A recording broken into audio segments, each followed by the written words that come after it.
I declare the 11th emergency special session of the General Assembly resumed.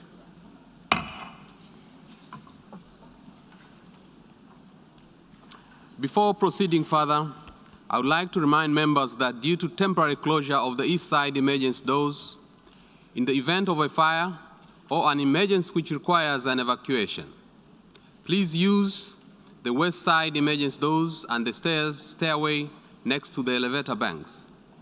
Those in the third and the fourth balconies, please use the stairway next to the elevator banks. Members will recall that in paragraph 14 of its resolution ES-11/2 of 24th March 2022, the Assembly decided, and I quote, to adjourn the 11th emergency special session of the General Assembly temporarily and to authorize the President of the General Assembly to resume its meetings upon request from the Member States, end of quote. In this regard, I should like to draw the attention of the delegation to the document A/ES-11/6, which contains a joint letter dated 5th April 2022 from the permanent representatives of Antigua and Barbuda, Canada, Colombia, Costa Rica, Georgia, Japan, Liberia, the Republic of Moldova, Ukraine, the United Kingdom, and the United States, and the head of delegation of the European Union to the United Nations, addressed to the President of the General Assembly, requesting the resumption of the 11th emergency special session of the General Assembly. I intend to conduct the proceedings of this meeting in accordance with the rules of the procedure of the General Assembly and the past practices of its emergency special sessions. The Assembly will now resume its consideration of Agenda Item 5, entitled Letter dated 28 February 2014 from the Permanent Representative of Ukraine to the United Nations, addressed to the President of the Security Council, document S/2014/136, to take action on the draft resolution issued as a document A/ES-11/L4. I now give the floor to the distinguished representative of Ukraine to introduce draft resolution A/ES-11/L4.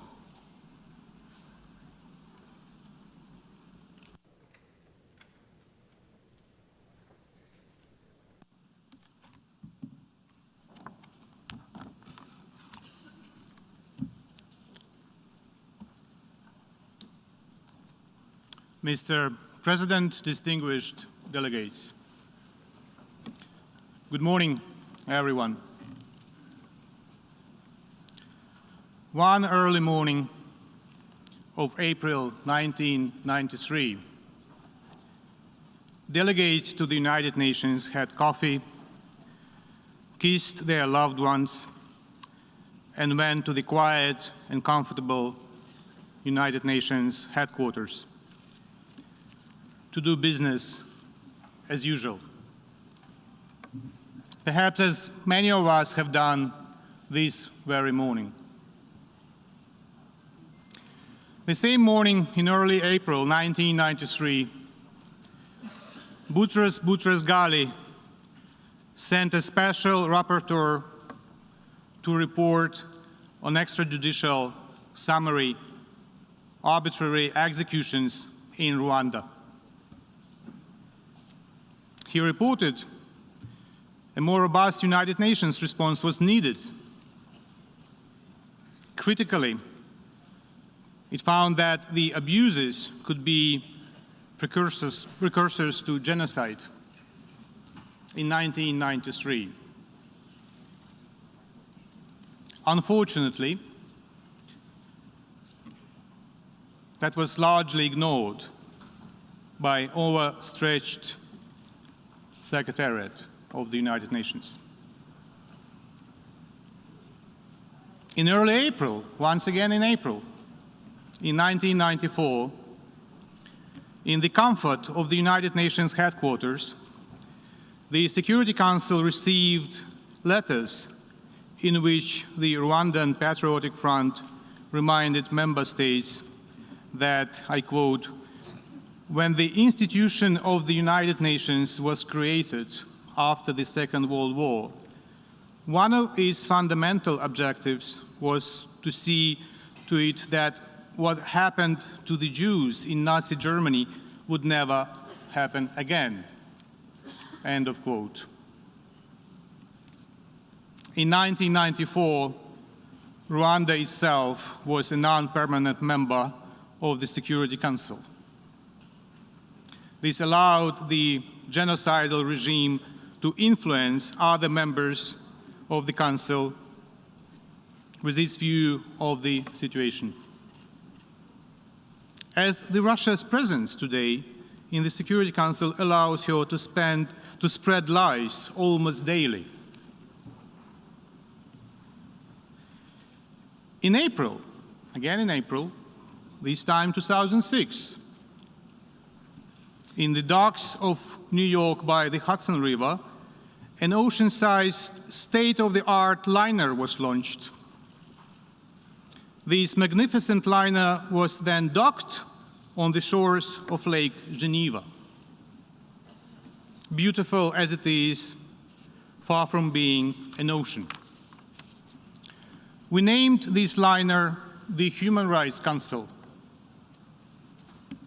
The adoption of Resolution 60/251 was a culmination of 5 months of consultations and negotiations facilitated by President of the Assembly, Jan Eliasson, and Ambassador Arias of Panama and Ambassador Kumalo of South Africa.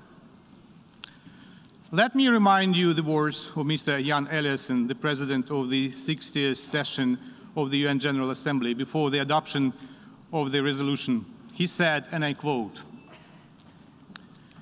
we have now reached a decisive moment, both for the promotion and protection of human rights and for effective multilateralism and the standing of the United Nations as a whole. As our leaders acknowledged in September 2005, the 3 pillars of the United Nations, development, peace and security, and human rights, are interlinked and mutually reinforcing. End of quote. Now the world has come to a crucial juncture. We witness that our liner is going through treacherous fogs towards deadly icebergs. It might seem that we should have named it the Titanic instead of the Human Rights Council. If not, we need to take an action today to save the Council from sinking. The composition of the Human Rights Council is as diverse as the world map, as this Assembly is. But this Council, unlike the Assembly, has been established for a specific purpose to promote and protect human rights around the world. And we are in a unique situation now when on the territory of another sovereign state, a member of the Human Rights Council commits horrific human rights violations and abuses that could be equated to war crimes and crimes against humanity. Bucha and dozens of other Ukrainian cities and villages where thousands of peaceful residents have been killed, tortured, raped, abducted, and robbed by the Russian army serve as an example of how dramatically far the Russian Federation has gone from its initial declarations in the human rights domain.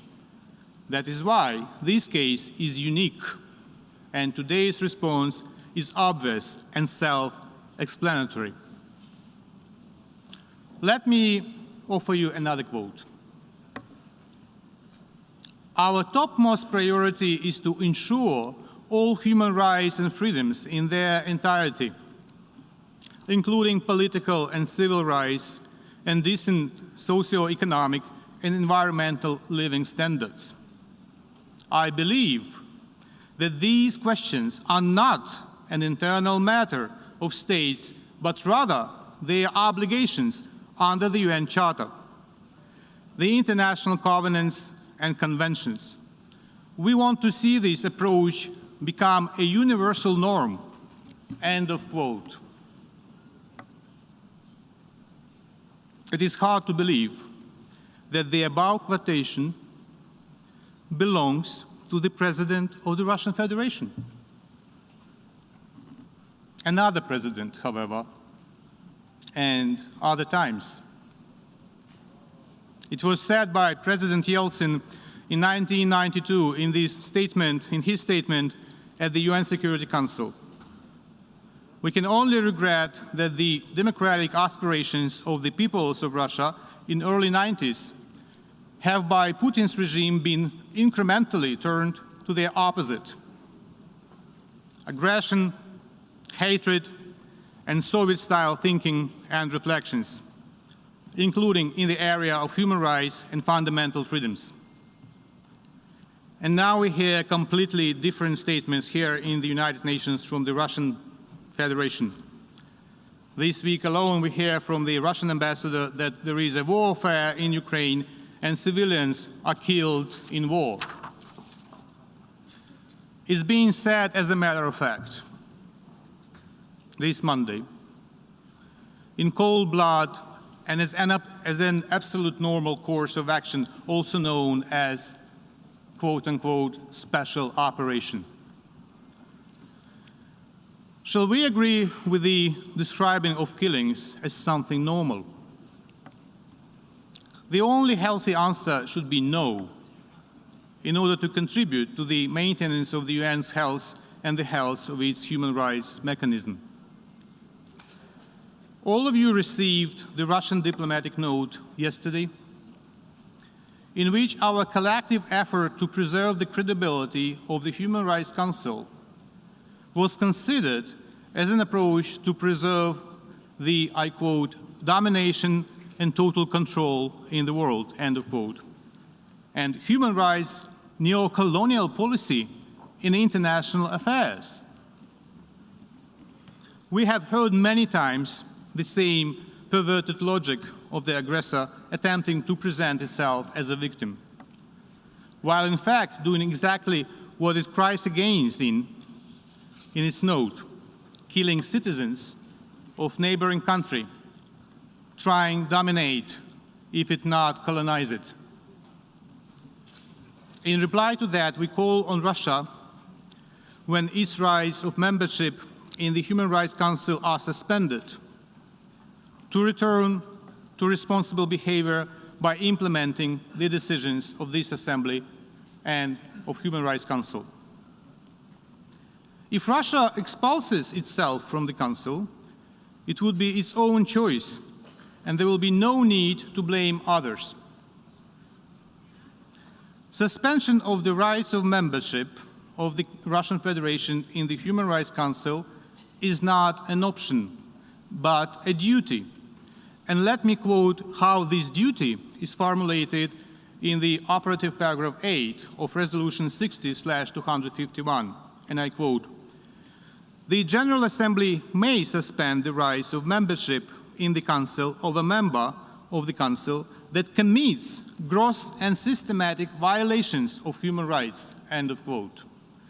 So, ladies and gentlemen, it's not an option, it is what the resolution prescribes. We view voting to suspend a state's Human Rights Council rights as a rare and extraordinary action. However, Russia's actions are beyond the pale. Russia is not only committing human rights violations, it is shaking the underpinnings of international peace and security. A draft resolution on the matter under A/ES 11/L4 is a result of the collective effort of a cross-regional group of 24 states that represent all regions. It has been co-sponsored so far by more than 50 UN member states. I call upon all responsible member states to support the draft.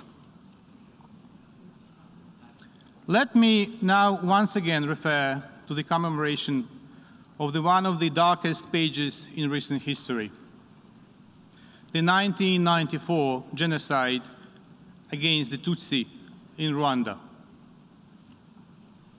On this day of grievances and bearing its own tragedy of thousands of Ukrainians killed by the Russian invaders, Ukraine stands together with Rwanda and calls to reaffirm our pledge to never forget and to never allow the recurrence of genocide, which was a result of the international community's indifference.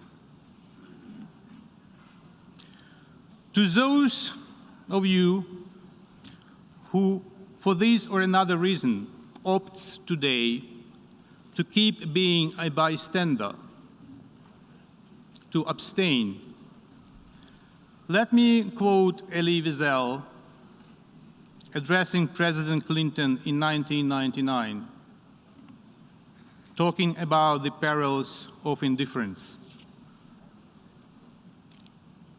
Indifference elicits no response.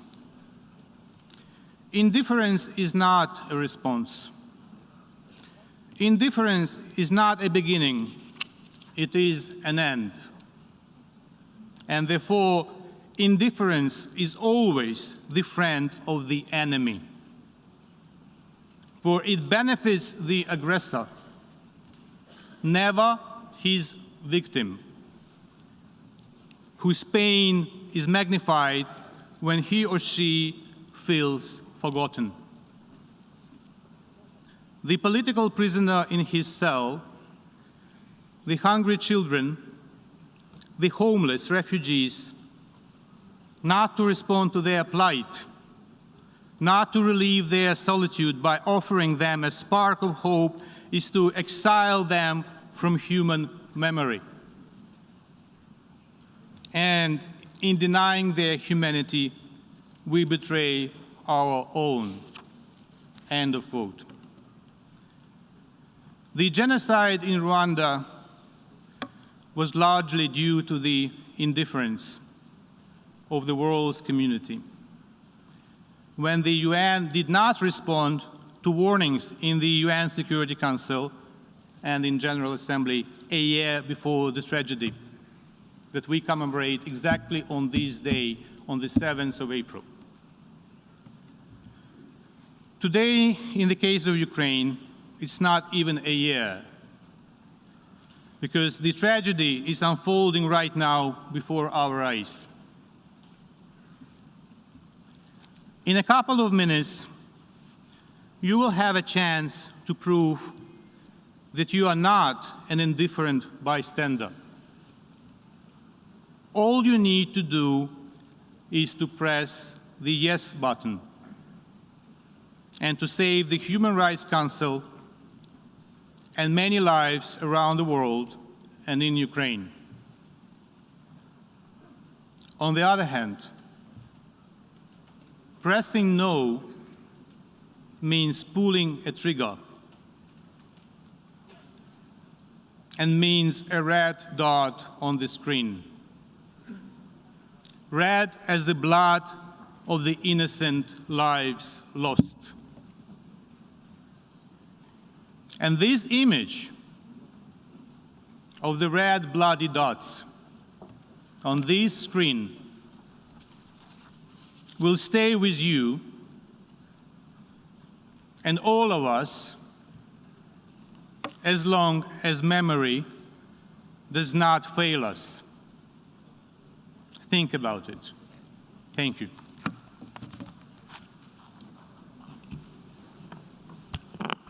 I thank the distinguished representative of Ukraine. We shall now proceed to consider draft resolution A/ES-11/L4. Before giving the floor for explanations of vote before the vote, may I remind delegations that explanations of vote are limited to 10 minutes, and should be made by delegations from their seats. I now give the floor to the representative of the Russian Federation.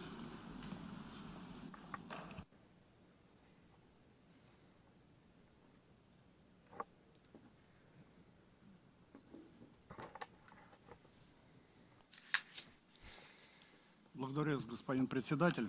Thank you, Mr.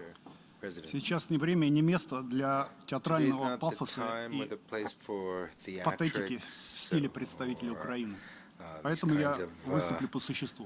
extremely Рассматриваемый сегодня проект theatrical резолюции по факту performances like не the имеет one ничего presented общего by с Ukraine. положением в области In прав fact, человека. the draft resolution we're considering today has no relationship to the Я actual повторю human rights situation слова нашей ноты, on the ground. на I would которые like сослался repeat посол or Кислицын. quote our note, То, что мы which, видим сегодня, which это the попытка ambassador США mentioned. сохранить What we're seeing today is an свое attempt by the доминирующее United положение и States to тотальный maintain its контроль, dominant position and total продолжить control, линию на правозащитный to колониализм международных continue отношений. its attempt at human rights colonialism in Часть international государств уже relations. пребывает в статусе подчиненных. Part Те of же, the member кто states are способен и already желает проводить subordinates. независимую Those внешнюю who политику, wish to пытаются вытеснить conduct на an периферии independent международной жизни. foreign policy are there's an attempt to Сегодня kind мы of видим, move them как to the усиливание periphery of небольшой international группы relations. стран Today we're правозащитная seeing how архитектура through дала the efforts огромную of a small трещину. group of states, the И эта human rights архитектура architecture выстраивалась десятилетиями кропотливой работы. There's a Напомню, crack that's официальный appeared in представитель that Генсекретаря architecture, ООН and it was охарактеризовал decades возможное in the making. исключение And the России из состава СПЧ Secretary General как опасный прецедент. stated that the possible exclusion of Russian Federation from the Как Human Rights показывает Council практика, could be a dangerous precedent. западные And подходы as practices по show, решению острых Western правозащитных approaches проблем в in отдельных dealing странах with не acute human увенчались rights успехом. problems in certain countries have not really been Ни один successful. конфликт не был Not a single урегулирован, conflict was а лишь resolved. усугубился. It was only Во exacerbated. многом этому способствовало активное задействование излюбленного западными странами инструментария в виде диктата, санкций и военного вмешательства. Россия же на протяжении всего своего членства в Комиссии и в Совете ООН по правам человека последовательно отстаивала принцип равноправного и взаимоуважительного сотрудничества государств в качестве главной основы функционирования правозащитной системы. Нашим приоритетом всегда было укрепление конструктивного диалога, вовлечение всех заинтересованных сторон в процесс коллективной выработки и принятия решений в области поощрения и защиты прав человека. Мы отвергаем лживые инсинуации в наш адрес на основе сфабрикованных материалов, постановочных кадров и тиражируемых фейков. Господин председатель, учитывая вышеизложенное, мы ставим проект резолюции на голосование и призываем всех присутствующих еще раз внимательным образом обдумать свое решение и проголосовать против попытки западных стран и их союзников разрушить существующую правозащитную архитектуру. Я благодарю вас. I thank the distinguished representative of the Russian Federation. I will now give the floor to the distinguished representative of Kazakhstan. The Chair, Kazakhstan closely follows the situation in Ukraine with particular concern and expresses its condolences to the families of those who were killed and wish speedy recovery for those injured during hostilities. We call on all the parties to speedily terminate hostilities and to search for compromises aimed at establishing peace. We also adhere to the position that there is no alternative to a peaceful solution on the problem based on the principles of international law and the UN Charter. Humanitarian situation in Ukraine is dire and needs constant attention, and Kazakhstan has already provided Ukraine with humanitarian aid, sending 3 planes with over 50 tons of medicine and essential goods. Regarding the draft resolution on the suspension of the rights of membership of the Russian Federation in the Human Rights Council, we would like to note the following. First of all, in our opinion, the adoption of this resolution will not contribute to the settlement of the conflict. At the moment, it is extremely important not to undermine the negotiation process. In the current situation, it is necessary for all of us to use diplomatic efforts at all international forums, including Human Rights Council, in order to find ways to resolve the problem as soon as possible. Secondly, according to the paragraph 8 of the resolution on the establishment of Human Rights Council, membership of the Council can be suspended in case of gross and systematic violation of human rights. To establish that case, we need to have results of a transparent, unbiased, and professional investigation. In this regard, we believe that the consideration of today's resolution in the General Assembly must be preceded by a comprehensive investigation of human rights violation in Ukraine, carried out under the framework of relevant international mechanisms. We believe that only after receiving concrete conclusions and reliable information, the General Assembly may consider this issue. In the light of the above mentioned, today we will have to vote against this draft resolution. Thank you. I thank the distinguished representative of Kazakhstan. I now give the floor to the distinguished representative of the Bolivarian Republic of Venezuela.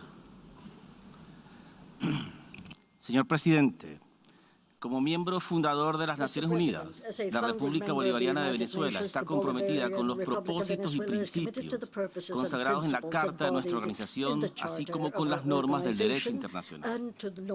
Consideramos que la promoción y protección de los derechos humanos debe ser abordada de manera justa y constructiva, sobre la base del diálogo y la cooperación, de acuerdo con los principios de imparcialidad, objetividad, transparencia, no selectividad, no politización y no confrontación. Los derechos humanos no deben ser instrumentalizados para atacar a Estados soberanos, pues tal abordaje socava la esencia misma del sistema universal de derechos humanos, el cual está asociado a garantizar la universalidad, goce y disfrute de estos derechos y libertades fundamentales para todas y todos, sin distinción ni discriminación.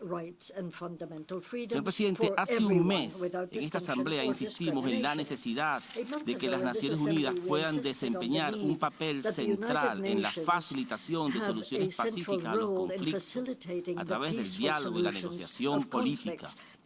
Hoy lamentamos que se haya escogido el camino del escalamiento de las tensiones y se haya profundizado las divisiones entre los miembros de las Naciones Unidas. Ese es el camino equivocado. Alertamos al mundo sobre el peligro real y claro de que la actual situación en la región de Europa del Este se prolongue en el tiempo, generando consecuencias que tardarán generaciones para ser superadas.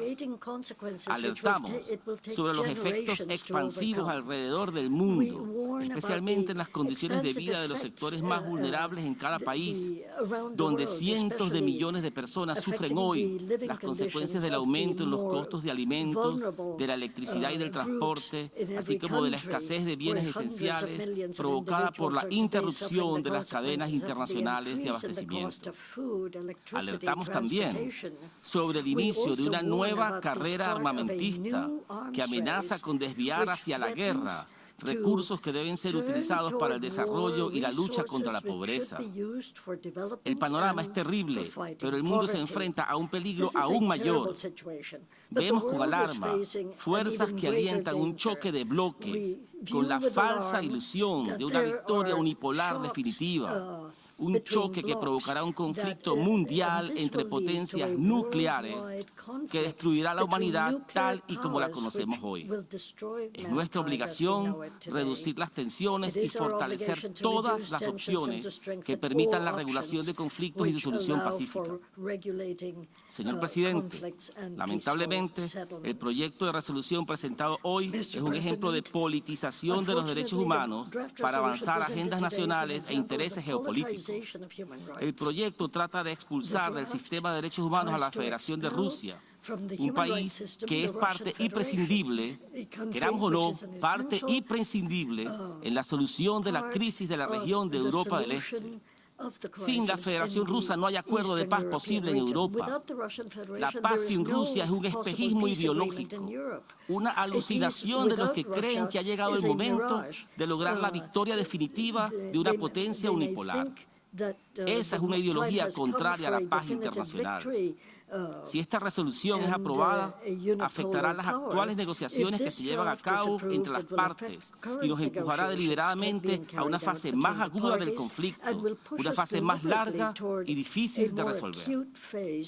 Señor Presidente, otro resultado inmediato de la aprobación de la resolución será la fractura histórica del mejor instrumento creado para defender los derechos humanos en el mundo, como es el Consejo de Derechos Humanos. Una vez perdidos los equilibrios existentes, se afectará su credibilidad, su función y su mandato. Estaremos creando una crisis sistémica de confianza que terminaría por afectar a las Naciones Unidas como organización universal capaz de gestionar crisis regionales y mundiales y de trabajar como un verdadero instrumento para la paz. Señor Presidente, por todo lo anterior, la República de Venezuela rechaza categóricamente los intentos por suspender a la Federación de Rusia como miembro electo del Consejo de Derechos Humanos y hace un llamado a los miembros responsables de la comunidad internacional a votar en contra de la resolución. Muchas gracias. I thank the distinguished representative of Bolivarian Republic of Venezuela. I now give the floor to the distinguished representative of Democratic People's Republic of Korea. President, my delegation expressed deep concern to current development of political situation in Ukraine. Also, we are very concerned that some countries continue to push confrontation and distrust among member states instead of giving priority to ease tension and seek political and peaceful solution to resolve current crisis in Ukraine. We reject any politically motivated initiative, lack of objectivity, impartiality, and transparency. The alleged accusation of the cruel atrocity against the civil population in Ukraine, including a relevant report and images of the civilian deaths in Berkshire, have not surely verified and proved based on the real fact and objective evidence. Prior to considering the draft resolution before us, the independent investigation must be made, and for this, sufficient time and efforts are required. However, some member states are acting and moving very recklessly for their political goals by submitting such draft resolution. Such political and unilateral action do not help to solve the problem at all. We take note of the efforts of the Russian Federation to address the humanitarian situation in and around Ukraine. Draft resolution is nothing but another example of the product of the political confrontation aiming at tarnishing one member state at the UN stage. For this reason, my delegation against draft resolutions contain document A/ES-11/L4. I thank you, President. I thank the distinguished representative of Democratic People's Republic of Korea. I now give the floor to the distinguished representative of the Islamic Republic of Iran.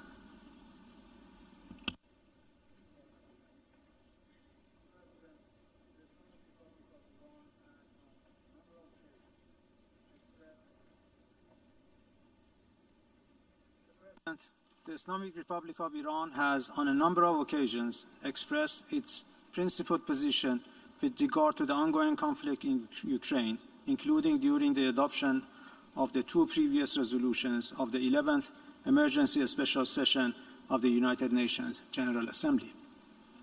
My delegation would like to underline once again the need for peaceful settlement of disputes in accordance with international law and for the full respect by all parties for the well-established provisions of the United Nations Charter and international law, including international humanitarian law. We emphasize that sovereignty and territorial integrity of all states must be fully respected and the safety and security of all civilians must be guaranteed. Iran remains deeply concerned about the continuous deterioration of the humanitarian situation in and around Ukraine, which has sparked significant alarm in the international community. We call for an immediate cessation of hostilities and emphasize the importance of complying with international humanitarian law by all parties.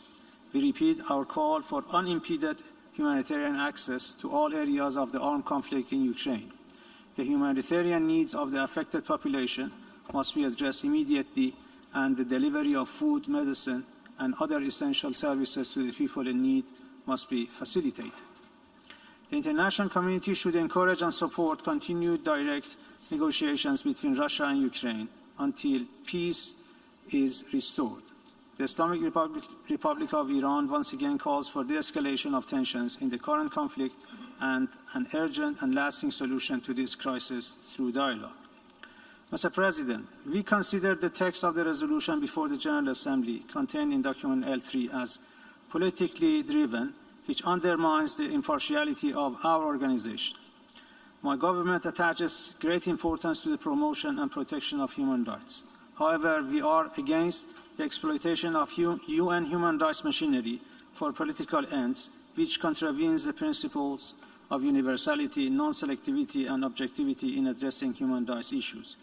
We have always maintained that human rights should not be undermined by short-sighted political considerations. We stress that the work of the Human Rights Council should be performed in a non-confrontational and non-politicized manner, and membership in this body should not be politicized. We would like to reiterate our position on the centrality of the principles of objectivity, dialogue, and cooperation towards the protection and promotion of all human rights based on a non-selective and non-politicized approach. We are of the view that the exploitation of paragraph 8 of UN General Assembly Resolution 60/251 deepens confrontation and attenuates constructive dialogue between countries. For the above-mentioned reasons, my delegation will vote against the draft resolution contained in document L4. I thank you, Mr. President. I thank the distinguished representative of the Islamic Republic of Iran. I now give the floor to the distinguished representative of the Syrian Arab Republic.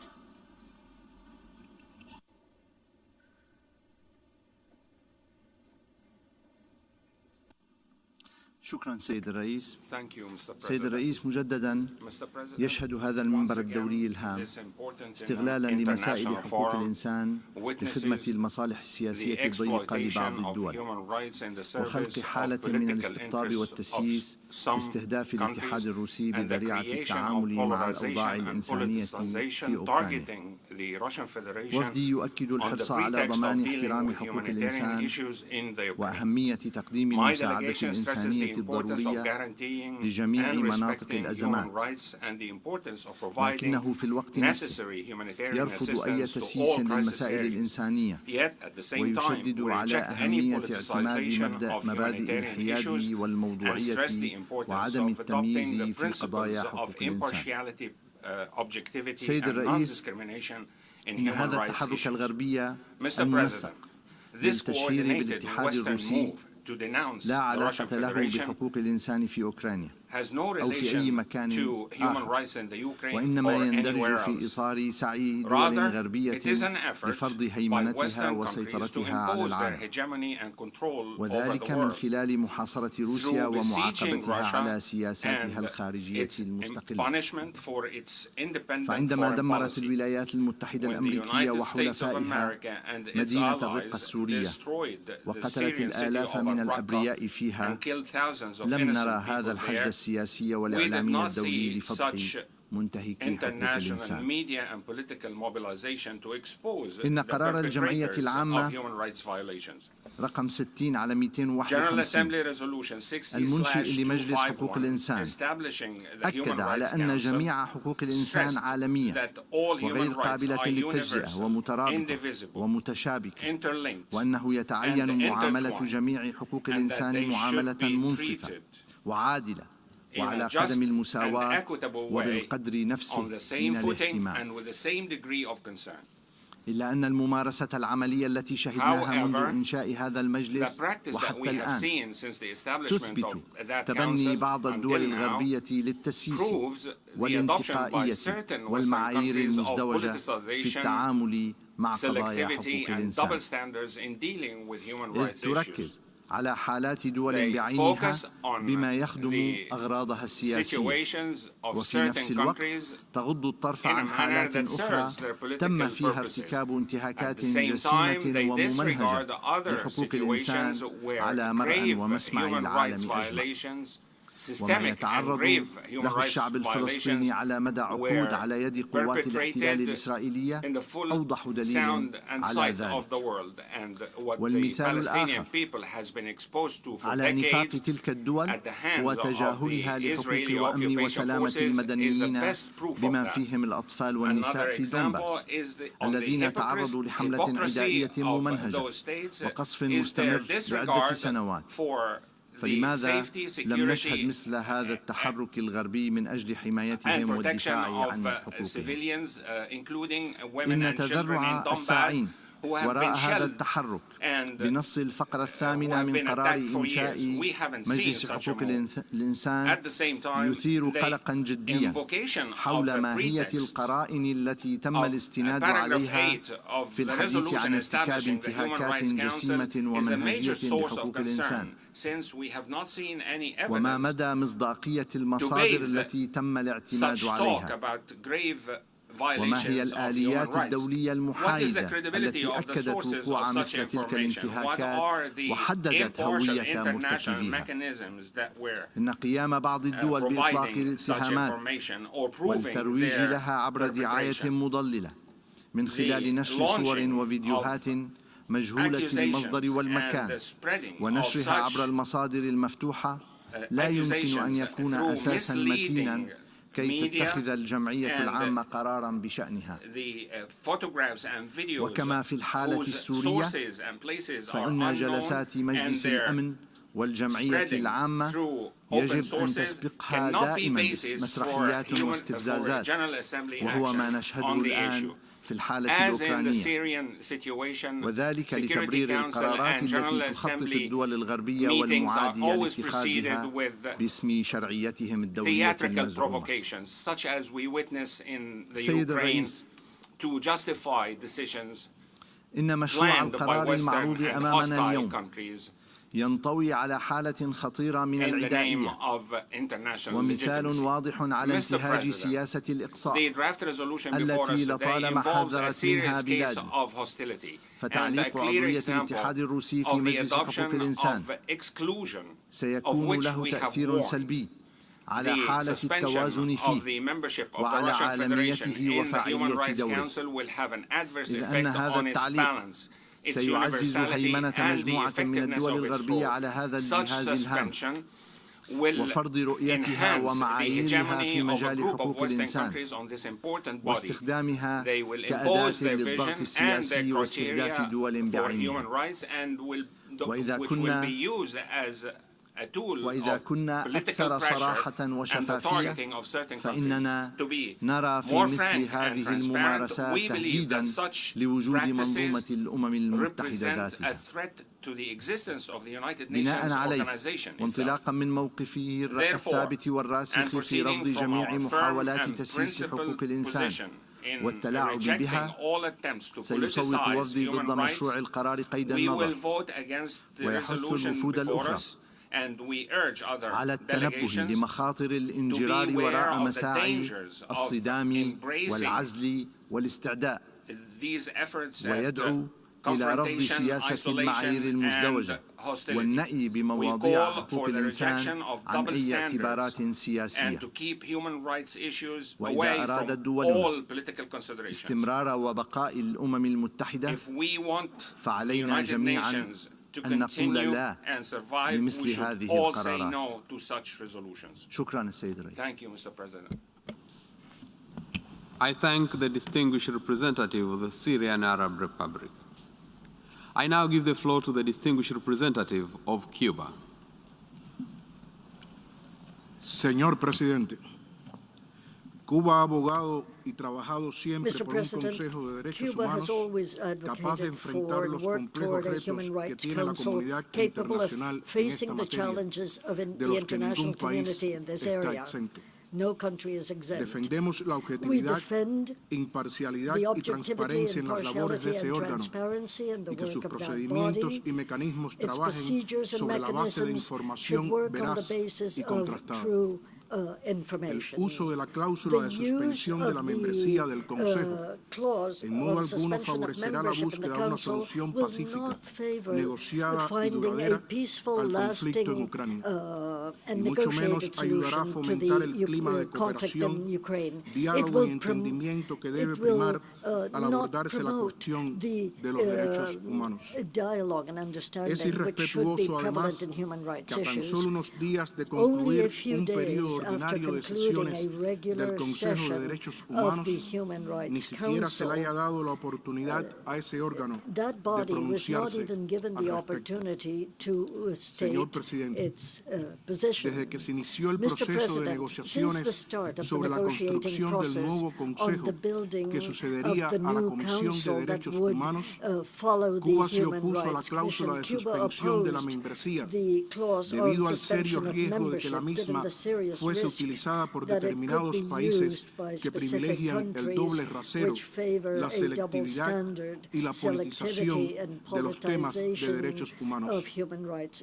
Esa cláusula puede ser activada con el apoyo de apenas 2/3 de los presentes y votantes. Por tanto, las abstenciones no cuentan y ni siquiera se establece un mínimo requerido de votos para que se apruebe la suspensión. Para ser electo miembro del Consejo de Derechos Humanos, un país necesita obtener como mínimo en votación secreta el apoyo de la mayoría de los miembros de la ONU, es decir, al menos 97 votos. De tal manera, los derechos de un miembro del Consejo pueden ser suspendidos por la voluntad de un número de estados menor de los que decidieron elegirlo y otorgarle esos derechos.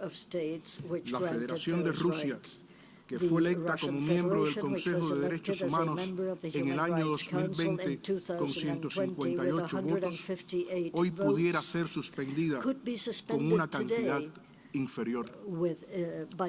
Ese mecanismo de suspensión, que no tiene paralelo en ningún otro órgano de las Naciones Unidas, puede ser fácilmente utilizado de manera selectiva. Hoy es Rusia, pero mañana puede ser cualquiera de nuestros países, particularmente naciones del sur, que no se pliegan a los intereses de dominación y que defienden con firmeza su independencia.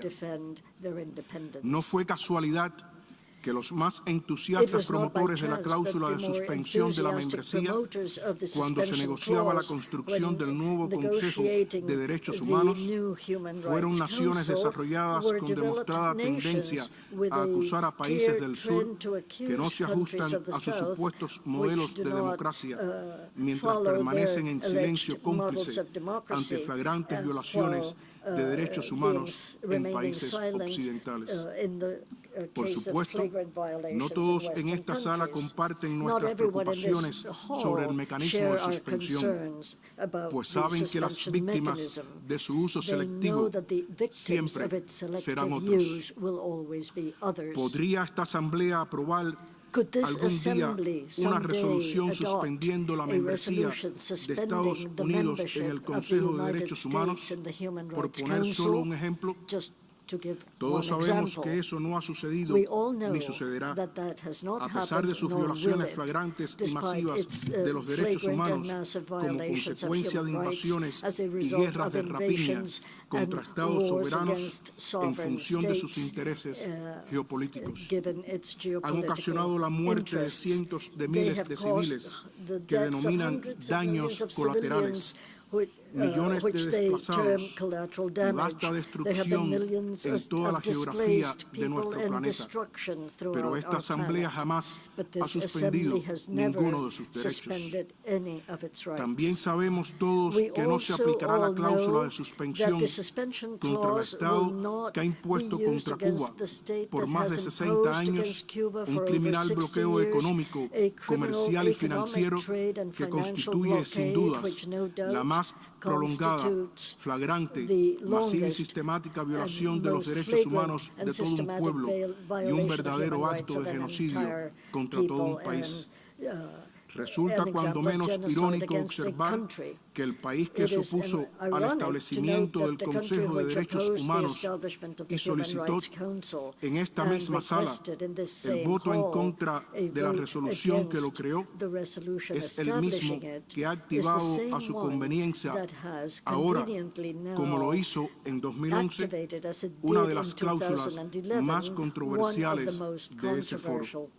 Señor presidente, Cuba será consecuente con las reservas que realizó respecto al mecanismo de suspensión de la membresía al adoptarse en el año 2006 la resolución 60/251 que estableció el Consejo de Derechos Humanos y la 65/265 de 2011 sobre la suspensión de derechos de Libia.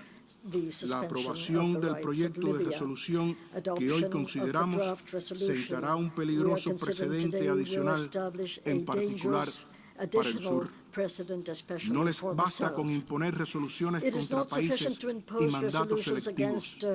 Ahora se proponen dar un nuevo paso de avance en la legitimación de la selectividad y la conformación de un Consejo de Derechos Humanos cada vez más al servicio de determinados países, como lo estuvo en su momento la extinta y desacreditada Comisión de Derechos Humanos.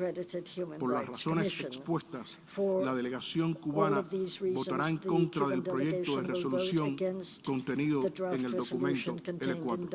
Gracias. I thank the distinguished representative of Cuba.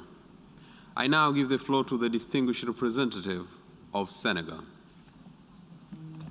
Monsieur le Président, à l'instar de la communauté internationale, le Sénégal reste profondément Just as the rest préoccupé of the international community, par le Senegal lourd is bilan de la profoundly guerre en concerned Ukraine, by qui a déjà occasionné de nombreux morts, terrible ainsi cost que of des the millions de war in Ukraine, réfugiés which has already et de led déplacés. to thousands of À deaths, ce sombre tableau refugees and IDPs. s'ajoutent des To this allégations de somber graves picture violations des droits de l'homme. can be added allegations of En severe tout temps et en violations of tout human lieu, rights. la guerre est une faillite pour Everywhere l'humanité. and throughout history, Le Sénégal est war pour is a la paix failure en of Ukraine, humanity. au nom Senegal is d'une in favor humanité sans of frontières. peace in Ukraine. Le Sénégal est également pour la paix en Senegal Ukraine parce que nos is pays also sont in les favor of victimes Ukraine, collatérales of de peace in cette Ukraine, crise de because our portée countries are mondiale collateral en raison victims de of ces this graves global crisis conséquences, due to de its ces severe conséquences consequences, particulièrement graves sur nos économies et nos populations. particularly serious for our economies and our people. Le Sénégal est pour la désescalade, Senegal is pour for l'arrêt immédiat des de-escalation, hostilités for en the Ukraine immediate et stoppage la of poursuite des hostilities in négociations Ukraine, and en for vue de parvenir à une solution negotiations in order pacifique to et reach a durable de la peaceful and crise. lasting solution to the crisis. C'est le sens du communiqué publié le 24 février This is the essence of 2022 the communiqué par son published on the Excellence, Monsieur le 24th of Président February Macky Sall, 2022 by His en sa Excellency qualité de President président Macky en Sall in exercice his de l'Union capacity africaine, as the de concert avec le président de la current Commission de President of l'UA, the African Union. communiqué appelant, je cite, This is a au communiqué respect that calls, and I quote, impératif du droit international, imperative respect of de international l'intégrité law, territoriale the et de territorial la souveraineté de integrity l'Ukraine. and Fin de sovereignty of citation. Ukraine. End of quote. C'est aussi le sens du soutien du This Sénégal is à la also résolution ES the purpose of Senegal's support for 11/2 de resolution la session spéciale 11/2 de of the l'Assemblée special générale du session 24 of mars the General Assembly 2022 of the 24th sur les of March of conséquences this year humanitaires de on la the guerre en Ukraine. humanitarian consequences C'est of the war in également le Ukraine. sens de It's notre vote also en faveur de la résolution what's behind our vote in favor of A/HRC/49/1 du resolution Conseil des droits de l'homme 49/1 of the du 4 Human mars Rights Council 2022 of the 4th of sur la March of this situation des year droits de l'homme en on the Ukraine human rights et situation portant in notamment Ukraine, mise en and in place particular d'une commission d'enquête establishing internationale international sur commission les of allégations de inquiry violations on the des droits de l'homme allegation of violations dans of le human pays rights consécutivement à la in the guerre. country as a result of the war. Nous estimons que c'est la We believe publication that des conclusions de it is the cette commission publication of the qui nous donnera conclusions une of vue this complète commission de la that will give nature us a et full de l'ampleur des overview violations of alléguées. the nature and the Cette vue scope of complète the violations. nous This donnera par conséquent overview will la therefore mesure exacte des give us sanctions the à envisager. exact type of Or, sanctions la that should présente be envisaged. résolution Now, this resolution décide de mesures de sanctions sans que la commission d'enquête que nous avons mise en place n'ait rendu ses conclusions, before the inquiry commission that we have established delivers its outcome. So it anticipates on the work of this commission. Bearing in mind all these considerations, the Senegal will abstain on voting for this text to be consistent with the resolution of the Human Rights Council of the 4th of March, setting up an international commission of inquiry on the human rights violations in Ukraine. Thank you. I thank the distinguished representative of Senegal. I now give the floor to the distinguished representative of South Africa. Mr. President, South Africa is deeply concerned about the continuing conflict in Ukraine, the loss of lives, and the deteriorating humanitarian situation. We reiterate our view that as a matter of urgency, there must be a cessation of hostilities, which would be the first step in a comprehensive response to the humanitarian crisis. South Africa stresses once again that dialogue, mediation, and diplomacy is the only path to end the current conflict. Wars end when dialogues begin, and wars endure when there is no dialogue. In this regard, we welcome the efforts by Ukraine and Russia to hold talks without preconditions. South Africa expresses the hope that both parties will use diplomacy to de-escalate the situation in Ukraine, leading to a durable political and security situation. We maintain that all parties have much to gain from a negotiated outcome and much to lose from unnecessary and violent conflict. The General Assembly must therefore encourage mediation and dialogue and adopt constructive outcomes leading to that. Mr. President, South Africa is deeply concerned at the reports of civilian casualties in Ukraine. As the international community, we cannot be indifferent to the killing and suffering of civilians. The humanitarian crisis that has resulted from the ongoing military operations must be addressed, and there must be an urgent opening of humanitarian corridors and the provision of aid to the civilian population, which, as usual, bears the brunt of the suffering when violent confrontation breaks out. All parties to the conflict must comply with international human rights and humanitarian law, including the Geneva Conventions, and must respect the sovereignty and territorial integrity of all member states in keeping with the UN Charter. Mr. President, on 4th March 2022, the Human Rights Council adopted a resolution authorizing the establishment of an international commission of inquiry to investigate all alleged violations and abuses of human rights and violations of international law and related crimes in Ukraine. The Commission has not yet commenced its work, and we await its findings on the allegations of gross violations and abuses of human rights and violations of international humanitarian law. South Africa is of the firm belief that the tabling of the resolution that we will consider today is premature and prejudges the outcomes of the Commission of Inquiry. We must allow the Commission to urgently undertake its mandate and report to the Human Rights Council and the General Assembly on its outcomes. It is also imperative that all parties to the conflict must allow the Commission to perform its duties without any hindrance and interference. Mr. President, we recall Resolution 60251, which is the basis of the resolution before us and which established the Human Rights Council, also recognizes, inter alia, I quote, the importance of ensuring universality, objectivity, and non-selectivity in the consideration of human rights issues, and the elimination of double standards and politicization, close quote. Unfortunately, the resolution that we are considering today will further divide and polarize the matter and the General Assembly itself without following due process. South Africa maintains that in considering the suspension of a member of the Human Rights Council, we must be consistent and not selective, as this would undermine the credibility of the General Assembly and the Human Rights Council. For these reasons, South Africa will abstain on the resolution. I thank you, Mr. President. I thank the distinguished representative of South Africa. I now give the floor to the distinguished representative of Egypt.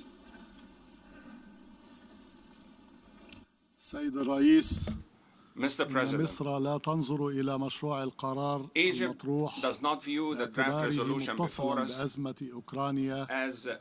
resolution related to the situation in the Ukraine, the principle of non-use of force in relations amongst nations. We rather are concerned of the functions and mandates of United Nations bodies. Our principal position rejects the current tendency since it undermines the purposes for which the organization, its bodies and agencies were established, as well as its credibility and multilateral work. Egypt considers that what we are doing today in considering the draft resolution represents a serious crossroads for the United Nations in its entire existence. The organization's respect for its charter, its rules of procedure, and its methods of work led the international community to rely on it in all international issues based on rules and regulations that are applied in the conduct of international relations with a view to preserving international peace and security that are in danger at this moment. The current draft resolution undermines the methods of work of the organization that have enjoyed the trust of the international community and threatens to undermine the credibility of the United Nations and its organizations, leading to further negative repercussions on the organization's ability to fulfill its role in accordance with its charter and as it has done for 75 years. Egypt does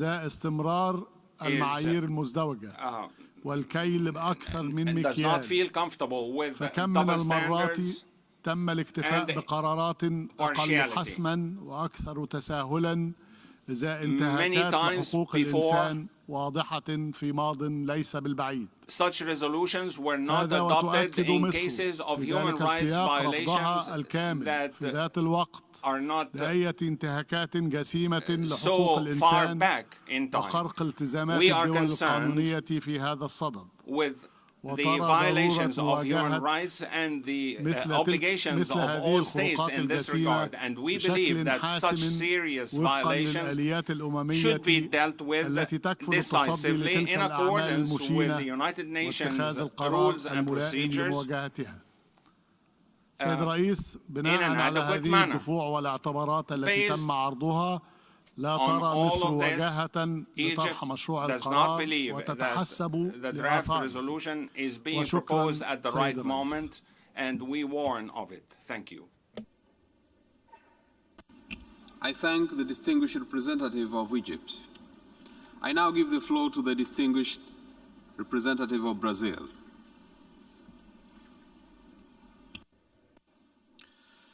Mr. President, distinguished delegates, we are deeply concerned about allegations of gross violations of human rights and humanitarian law in Ukraine, including recent reports coming from the region of Bucha.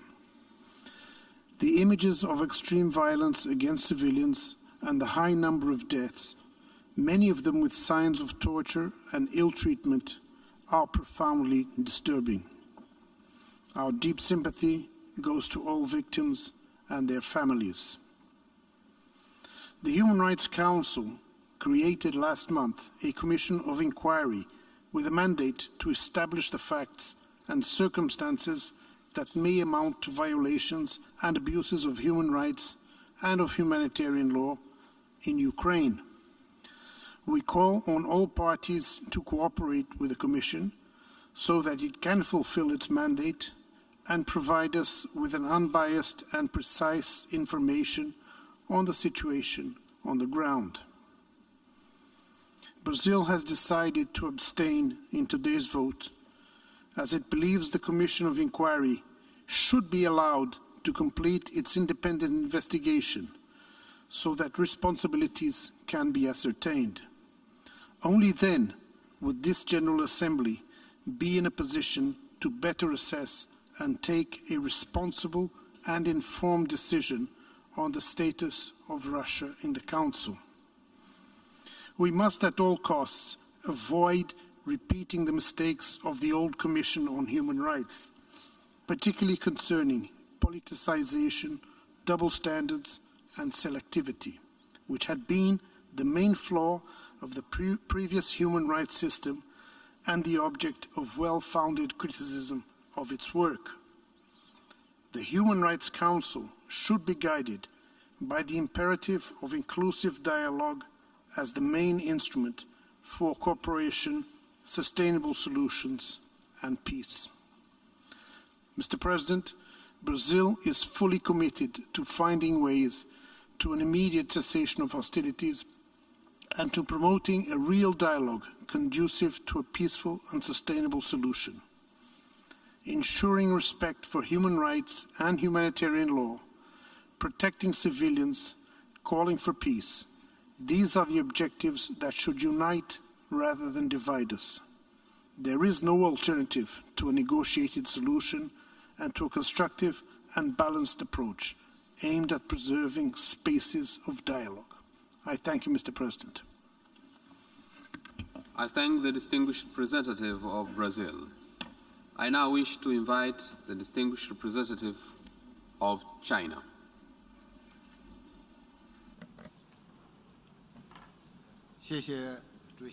Thank you, Mr. President.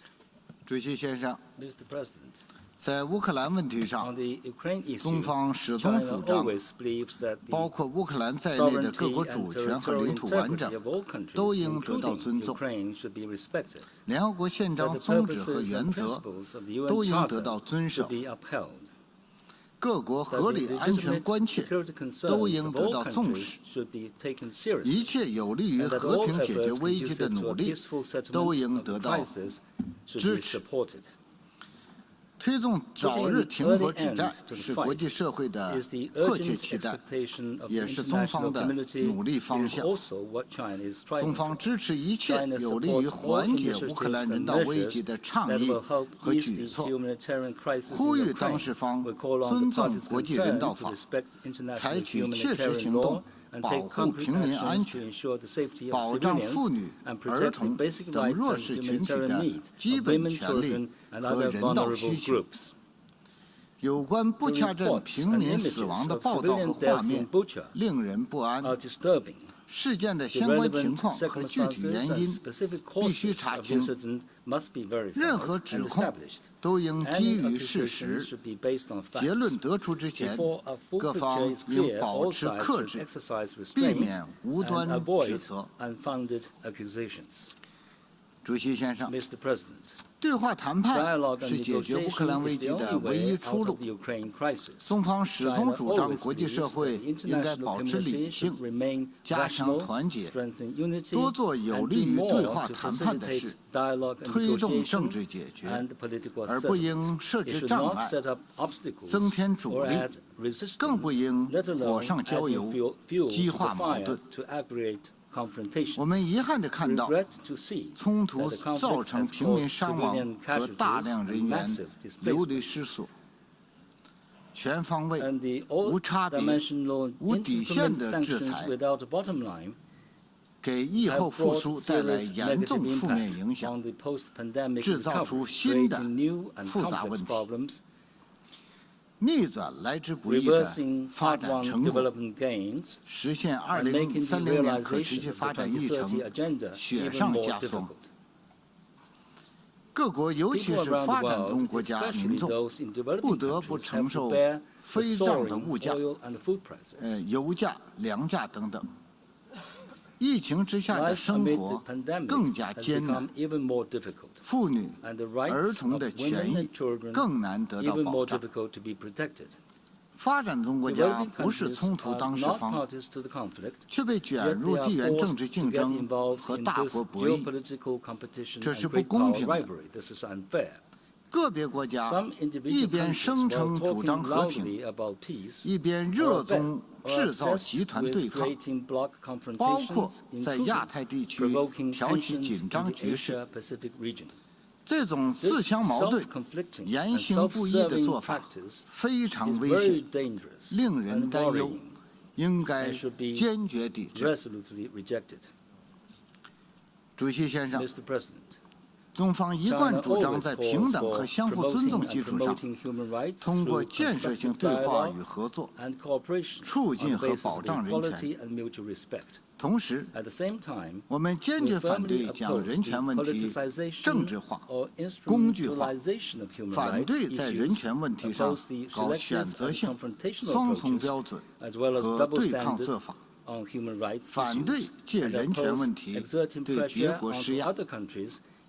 这也是关于设立人权理事会的联大第60251号决议的重要内容。摆在我们面前的这份决议草案，将剥夺一国在人权理事会的合法会员资格。对如此重大的事项，必须极为慎重，基于事实和真理。冷静、客观、理性的处理。然而，这份决议草案起草过程不公开、不透明，也没有按照惯例举行全体会员国磋商，广泛听取意见。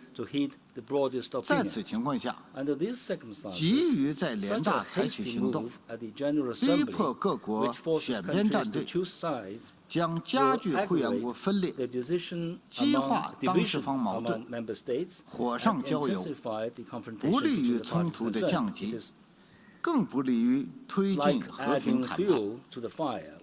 用这样的方式处理人权理事会成员资格问题，将创造新的危险先例，进一步加剧人权领域的对抗，对联合国治理体系产生更大冲击，造成严重后果。基于上述，中方将对决议草案投反对票。中方呼吁各方相向而行，共同努力，为和平创造机会，为谈判开辟前景。中方将继续本着客观公正的立场，为此发挥负责任、建设性的作用。谢谢你，主席先生。I thank the distinguished representative of China. I now give the floor to the distinguished representative of Mexico.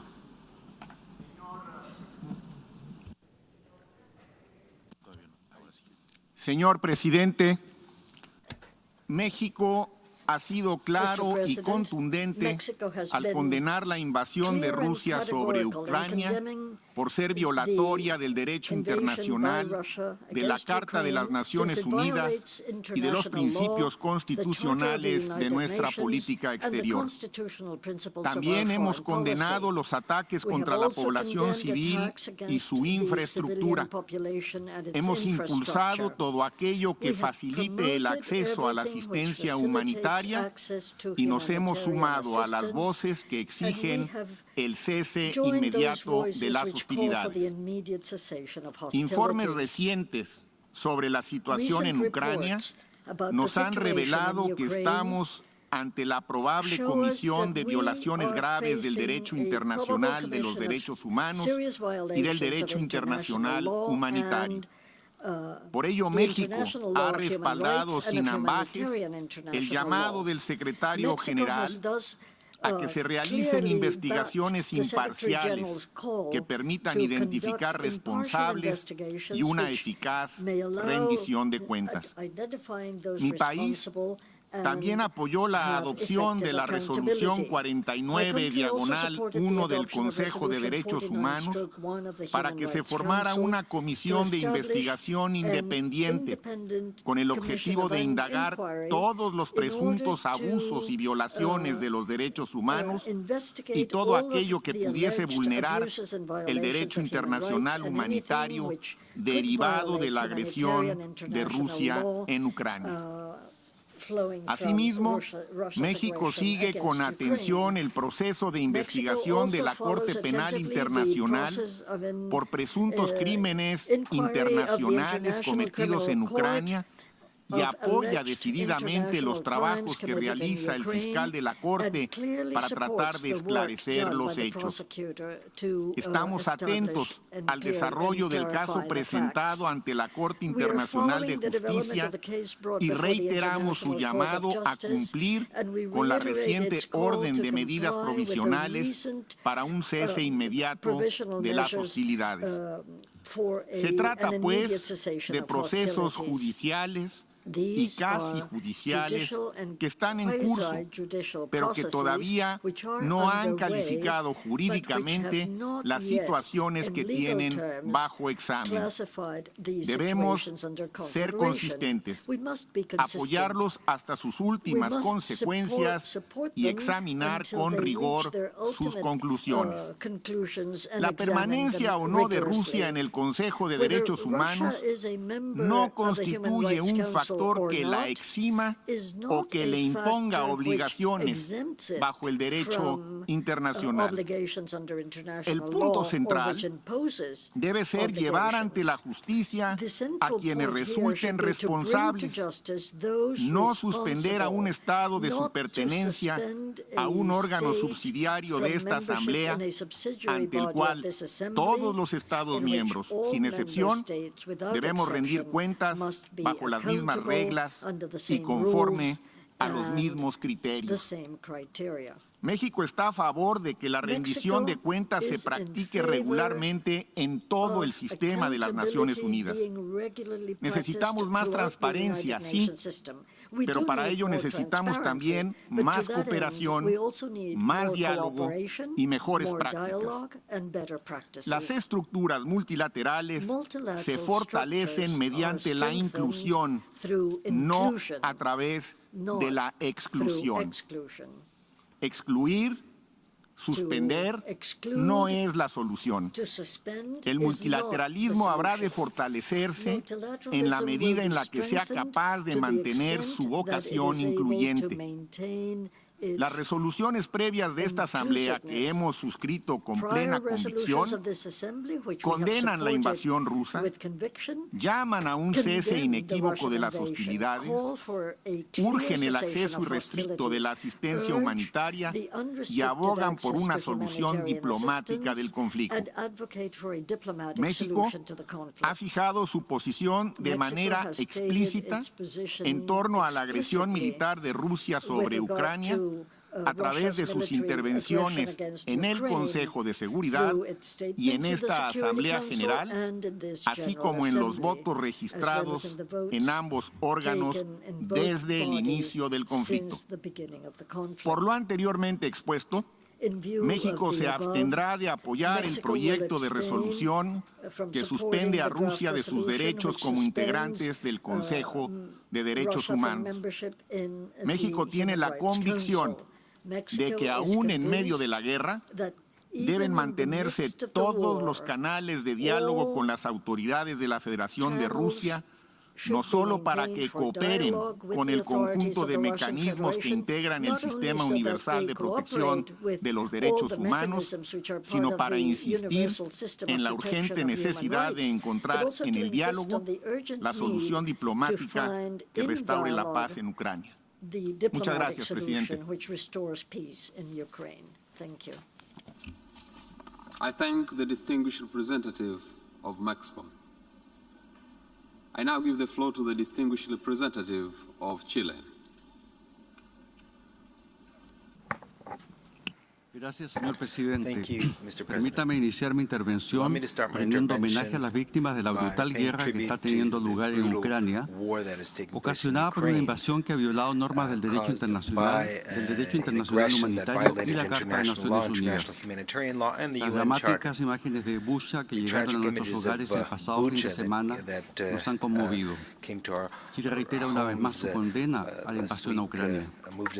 La decisión que hoy se adoptará es una a la que mi país nunca hubiera querido llegar. Un país firme partidario del multilateralismo sostiene que las diferencias entre Estados deben resolverse dentro de los órganos competentes de acuerdo a las normas vigentes. El sistema multilateral es la casa de todos. Sin embargo, el ser miembro del Consejo de Derechos Humanos reviste una exigencia particular en cuanto a un compromiso y conducta coherentes de promoción y respeto a los derechos humanos en todo momento y en todo lugar. Así lo que hicieron los Estados miembros de esta Asamblea General al aprobar la resolución 60/251 en su párrafo 9, que dispone que los miembros elegidos al Consejo deberán aplicar las normas más estrictas en la promoción y protección de los derechos humanos. Esa misma resolución, en el párrafo 8, le encarga a esta Asamblea la responsabilidad de suspender a un Estado miembro del Consejo cuando éste no cumpla con dichas normas estrictas la promoción y protección de los derechos humanos.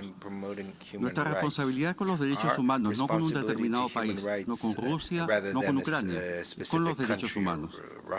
En el caso de hoy, la suspensión de la membresía de la Federación Rusa del Consejo de Derechos Humanos revestirá la agravante de que se trata de un Estado responsable de violarlos en el territorio soberano de un tercer Estado, en este caso Ucrania, fruto de un acto de agresión y ocupación inaceptable desde cualquier ángulo del derecho internacional. Es por ello que nuestra delegación votará a favor del proyecto de resolución A/ES 11/L.4, que suspende la membresía de Rusia del Consejo de Derechos Humanos.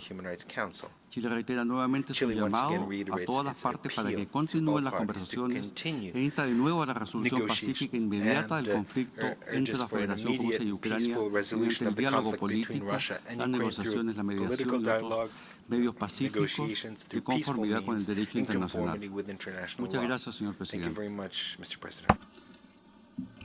I thank the distinguished representative of Chile. I now give the floor to the distinguished representative of Belarus. Господин председатель, Беларусь выступает категорически против представленного проекта резолюции. Выдвижение проекта мотивировано исключительно политическими интересами, имеющими цель демонизации Российской Федерации и попытку ее изоляции в международных организациях. Такие идеи ведут к разбалансировке всей системы международного сотрудничества, которая основана на Уставе Организации Объединенных Наций, и к долгосрочным негативным последствиям вплоть до развала самой организации, самой ООН. По сути, сегодняшнее предложение об исключении России есть прямой вклад в уничтожение и самого Совета по правам человека. destroying и в закрепление развала системы соблюдения прав человека под эгидой ООН, который уже выражается, особенно в последние несколько недель, настроений расизма, ксенофобии, других проявлений дискриминации по языковой, культурной, религиозной и иной принадлежности в западных странах. Необходимо заниматься не решением сиюминутных задач под влиянием эмоций, а думать, среди прочего, о перспективах урегулирования конфликтных ситуаций и постконфликтного мироустройства. Предлагаемое решение, как и другие аналогичные шаги, попытки ограничения участия России в международных организациях не только не внесут вклад в урегулирование ситуации на Украине, но скорее подвергнут дополнительному риску перспективы мирного переговорного процесса, у истоков которого, хочу напомнить, месяц назад стояла и Республика Беларусь, и лично ее президент Александр Лукашенко. Мы призываем задуматься об этом и проголосовать против представленного проекта резолюции. Благодарю вас за внимание.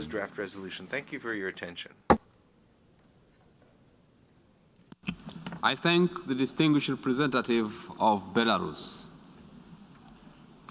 We have heard the last speaker in explanation of vote before the vote.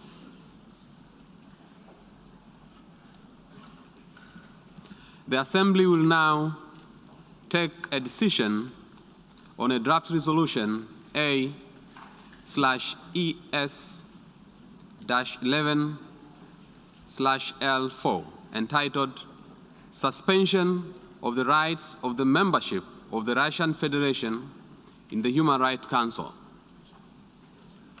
Pursuant to Resolution 60/251 of 15 March 2006, the General Assembly, by a 2/3 majority of members present and voting, may suspend the rights of membership in the Council of a member of the Council that commits gross and systematic violation of human rights.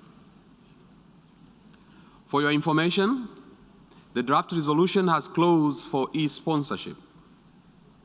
I now give the floor to the representative of the Secretariat.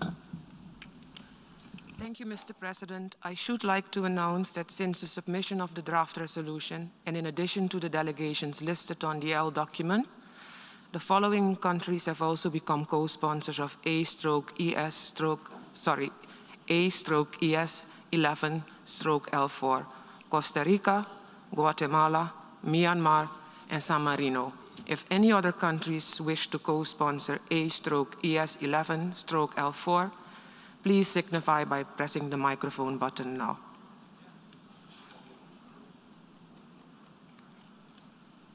I see none. I thank you. Sorry, Tonga.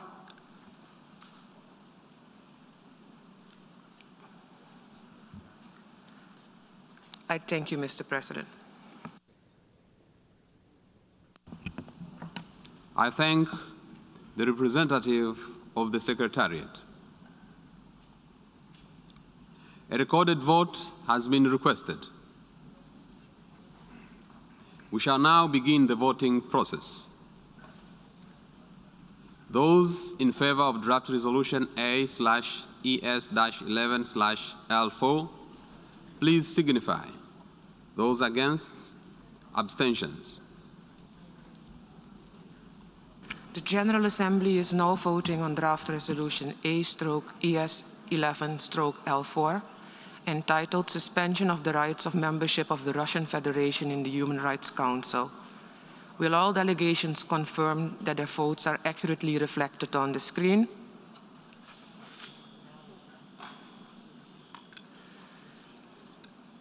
The voting has been completed. Please lock the machine.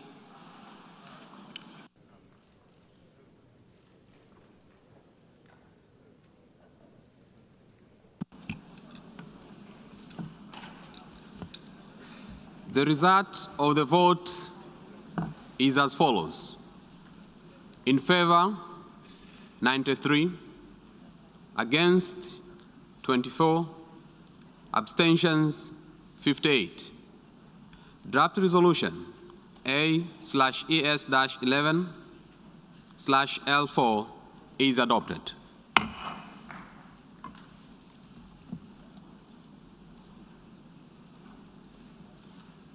Before giving the floor for explanations of vote after the vote, may I remind delegations that explanations of vote are limited to 10 minutes and should be made by delegations from their seats. I now give the floor to the distinguished representative of India.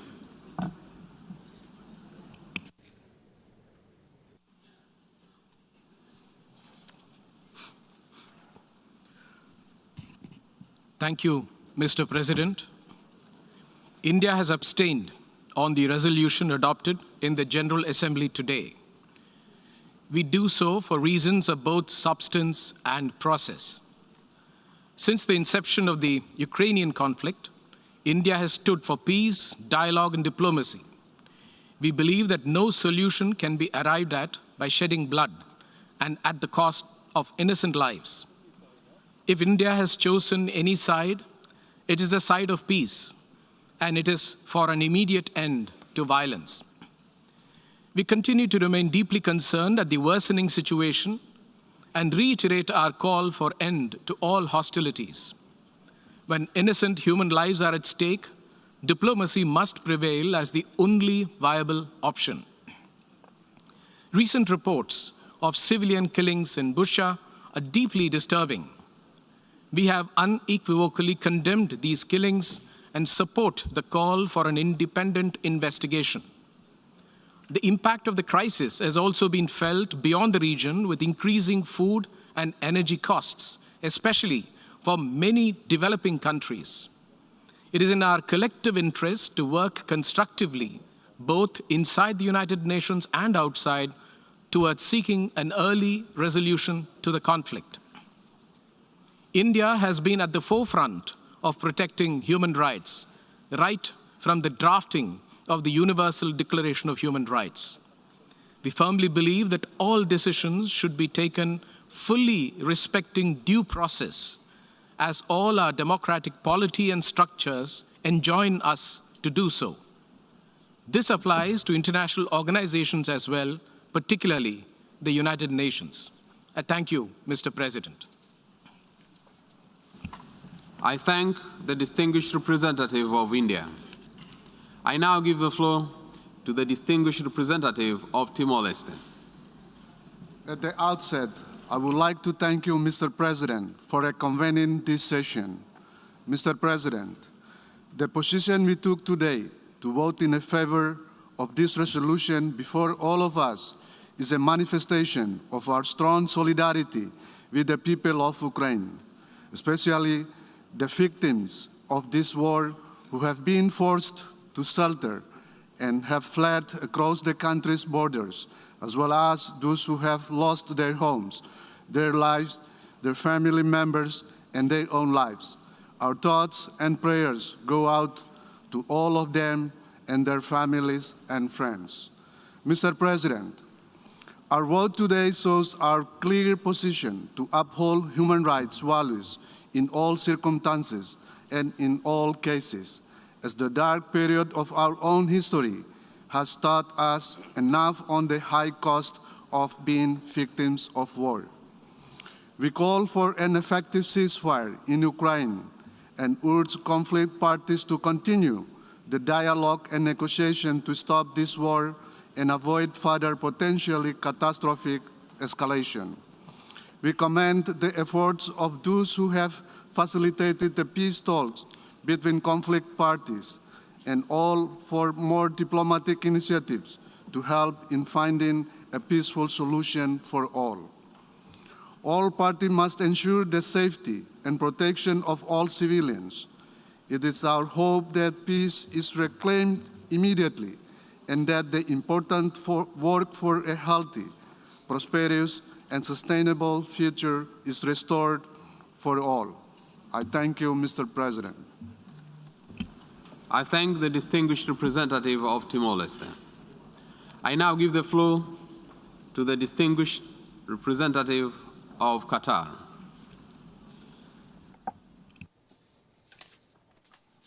شكرا لكم السيد الرئيس.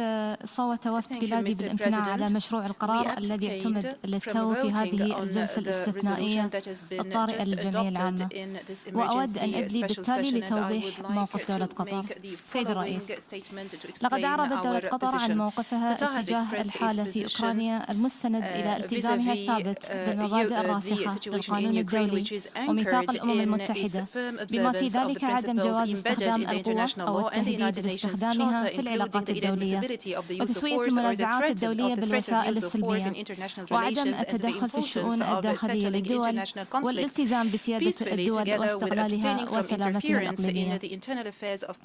وقد شددت دولة قطر مرارا على أن ضمان سلامة المدنيين يجب أن يحظى بأولوية قصوى، كما نؤكد على ضرورة الالتزام بالقانون الإنساني الدولي وحماية المرافق والبنى التحتية المدنية والمدنيين العاملين في المجال الطبي والإنساني والصحفيين، وكذلك تيسير إجلاء المدنيين والوصول الآمن والسريع للمساعدات الإنسانية إلى المحتاجين وفق المبادئ الدولية لإيصال المساعدة الإنسانية.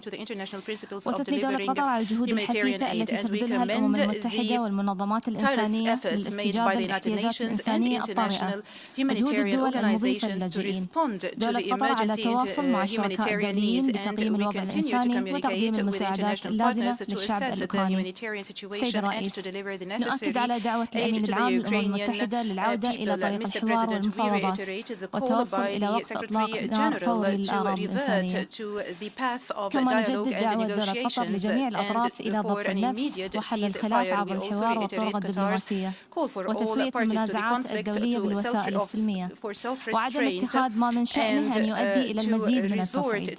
وسوف تستمر دولة قطر في تسخير جهودها الدبلوماسية للمساعدة على الوصول إلى حل الأزمة وفقا لميثاق الأمم المتحدة والقانون الدولي. كما ترحب دولة قطر بوساطة الجمهورية التركية بين روسيا وأوكرانيا وتأمل في أن تفضي هذه المفاوضات بالتوصل إلى اتفاق سلام شامل ودائم بين البلدين. وشكرا لكم السيد الرئيس. I thank the distinguished representative of Qatar. I now give the floor to the distinguished representative of Lao People's Democratic Republic. Mr. President, the Lao PDR once again reiterates its call for peaceful political and diplomatic solution to the conflict and supports all ongoing efforts and peace negotiations between the parties concerned. Likewise, we urge the international community to refrain from any action that could fuel escalation of tension. As party to 7 of the 9 core human rights treaties, Lao PDR opposes all gross and systematic violations and abuses of human rights. We are gravely concerned by the recent reports and accusations of human rights and international human rights law violations and abuses. We are of the view that such serious allegation must not be taken lightly and must be backed up by solid evidence and verified by an independent investigation mechanism of the United Nations, especially the Human Rights Council Independent International Committee inquiries.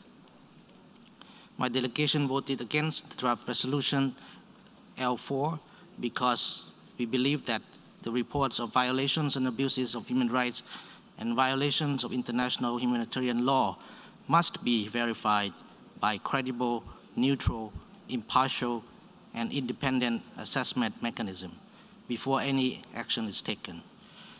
Lao PDR is concerned by the notion that any of member states of the UN Human Rights Council can be subject to suspension and other punitive measures without due process of investigation and verification. As this issue is of paramount importance for all United Nations members, we also believe that all GA resolutions should be adopted by consensus, reflecting the spirit of equality, solidarity among UN member states. In conclusion, my delegation believes there is a dire need for more clarification through an independent mechanism that should be accepted and supported by all member states before drawing conclusion and passing judgment. We remain hopeful that the most urgent task now is to create the environment conducive for a peaceful resolution to the conflict and immediate ceasefire agreement, which will eventually lead to total cessation of hostilities. Thank you, Mr. President. I thank the distinguished representative of Lao People's Democratic Republic. I now give the floor to the distinguished representative of Indonesia. Thank you, Mr. President. It is distressing to see the hostilities in Ukraine persist and the number of civilians and casualties continue to rise. We share the international community's deep concern regarding the devastating human rights and humanitarian situation in Ukraine. And we do not take lightly reports of gross and systemic violations and abuse of human rights, including recent reports from Bucha. For these reasons, we believe the Human Rights Council must remain seized on the matter and supports the Secretary General's call for a thorough and independent investigation. We also fully support the establishment of an independent international commission of inquiry by the Human Rights Council. Mr. President, there is no question that those responsible for violations and abuse of human rights in Ukraine must be held accountable and brought to justice. The Commission, therefore, must receive full support and access needed to effectively carry out its mandate. In the meantime, we have to give a chance for the Commission to work in an objective and transparent manner and present its findings and reports. We must allow due diligence and not prejudge the work of the Commission. The General Assembly must also be prudent. It is important to have received all the facts before taking action that revokes legitimate rights of its members. Moreover, the General Assembly's action must not create negative precedents that can undermine the credibility of this august body. It is for these reasons Indonesia abstained on Resolution L4. Mr. President, Indonesia remains steadfast in our commitment to respect and protect human rights for all. Our priority now must be to save lives and protect civilians in Ukraine. We reaffirm our call to all parties to stop the hostilities and to spare no efforts to achieve peace through dialogue and diplomacy. This is the only way we can end the suffering and senseless loss of lives in Ukraine and to prevent the increasing negative impact of the war beyond the region. So we must stop the war, and I repeat, we must stop the war now, otherwise we will all suffer. Thank you, Mr. President. I thank the distinguished representative of Indonesia. I now give the floor to the distinguished representative of Panama. Panamá ha decidido votar a favor de la resolución suspensión de los derechos de la membresía de la Federación Rusia en el Consejo de Derechos Humanos, en virtud de su apoyo a los principios y propósitos de la Carta de las Naciones Unidas y al pilar de los derechos humanos, y en especial porque los Estados miembros deben cumplir con sus compromisos en la esfera de los derechos humanos al ser electos ante este principal órgano de las Naciones Unidas. Panamá, fiel de su vocación multilateralista y defensora de los derechos humanos, apoya la participación de los Estados miembros en los órganos internacionales. Por eso, en términos generales, no apoyamos la separación de un miembro de la membresía de los foros multilaterales. Esta decisión es tomada en un contexto de gravedad notorio, ante las evidentes violaciones graves y sistemáticas de derechos humanos contra civiles en Ucrania. Panamá, preocupada por la grave situación, se encuentra frente al imperativo de apoyar esta iniciativa que ha llevado a la Asamblea General de las Naciones Unidas a considerar la suspensión temporal de un Estado miembro de este órgano principal de derechos humanos. Señor presidente, Este escenario ya lo vivimos en el año 2011, cuando un Estado, Libia, fue suspendido del Consejo de Derechos Humanos por un periodo de 8 meses. Panamá en su momento apoyó esta iniciativa temporal y posteriormente copatrocinó la resolución que permitió su admisión. Panamá emite hoy su voto en espera que la decisión sea de carácter temporal, priorizando que los Estados miembros mantengan su apego a los principios de respeto de los más altos estándares de derechos humanos. Por ello, destacamos la necesidad de garantizar la universalidad en el examen de las cuestiones de derechos humanos, incluyendo la aplicación del párrafo 8 de la resolución 60/251, para evitar señales contradictorias al evaluar los casos de violaciones de derechos humanos. Señor Presidente, quiero terminar la intervención de mi país exhortando nuevamente llamado al diálogo y a la diplomacia para una resolución pacífica del conflicto. Estamos plenamente convencidos de que será a través del diálogo y el entendimiento que este devastador conflicto llegará a su fin y regresaremos al camino de la paz y la solidaridad. Gracias, señor Presidente. I thank the distinguished representative of Panama. I now give the floor to the distinguished representative of Thailand. Mr. President, Thailand voted to abstain on the resolution because of the overriding importance that we attach to a transparent, impartial, and inclusive approach in the multilateral regime. A decision to suspend the membership of a member state in any United Nations body cannot be taken lightly. The process must be done through careful consultations based on principles, verified facts, and taking into account constructive opinions as well as foreseeable consequences. We express our deepest condolences to the people of Ukraine and the bereaved families who lost their loved ones from the ongoing war in Ukraine. We are deeply concerned with the escalation of conflicts and humanitarian crises in Ukraine, while believing that prompt action must be taken in response to all alleged human rights atrocities against civilians, including in Bucha. We are of the view that any action taken should be impartial, transparent, and comprehensive. To objectively consider the situations, it would require well-rounded established facts and additional concrete evidence proven by reliable sources, including those presented to international courts. We thus support the United Nations Secretary General's call for an independent investigation to ensure accountability and hope that the Independent International Commission of Inquiry established by the Human Rights Council would be able to commence its work soonest to investigate the serious allegations in an impartial, transparent, and comprehensive manner. We strongly urge all parties to fully comply with international humanitarian law and international human rights law, and to protect civilians and civilian objects, as well as ensure unhindered provision of humanitarian assistance without discrimination. Another life lost is another life too many. On our part, Thailand continues to provide humanitarian assistance to support those suffering from the conflict in Ukraine, in line with the HRC's principles of non-selectivity and constructive dialogue. We reiterate our strong support of the continuation of political dialogues as the only way to end a humanitarian crisis is to end the dispute.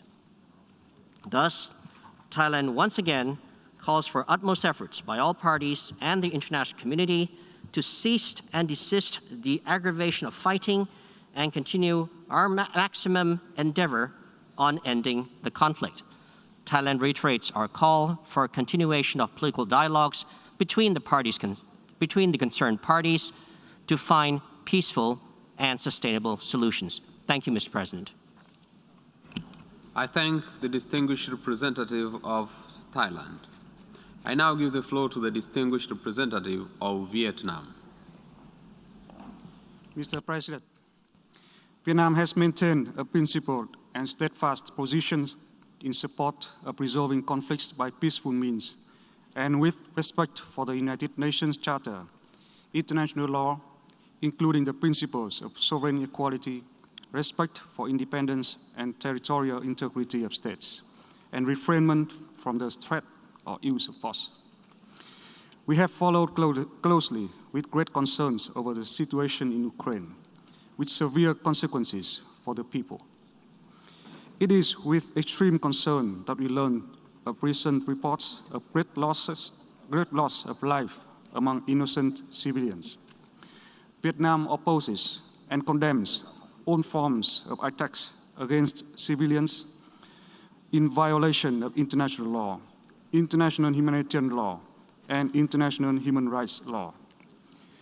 Recent information in this regard should be examined based on objective and transparent verification with the cooperation of parties concerned.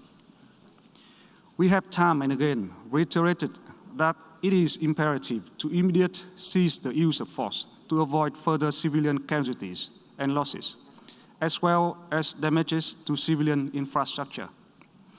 The ongoing conflict in Ukraine, if not resolved peacefully and expeditiously, will continue to affect the entire world, given the spillover effects now seen across regions. We are therefore convinced that the only way forward is to de-escalate tensions, resume dialogue and negotiation through all channels, with a view to achieving long-term solutions that take into consideration the interest and concern of all parties, in accordance with international law. There is no viable alternative. International efforts should be carried out in a prudent manner in order to be conducive to reaching a final solution. Discussion and decisions undertaken by international organizations and agencies should follow their established procedures and working methods. In this vein, we have the view that the deliberation and decisions taken by the General Assembly should be based on impartial information, broad consultations with member states, dialogue and negotiations among related parties is the most feasible way forward to a peaceful, comprehensive solution. It is our hope that the United Nations and member states will work together toward this end. I thank you. I thank the distinguished representative of Vietnam. I now give the floor to the distinguished representative of Cambodia. Thank you, Mr. President. I'm taking the floor to explain our vote on the draft resolution on the suspension of the rights of membership of the Russian Federation in the Human Rights Council after the vote.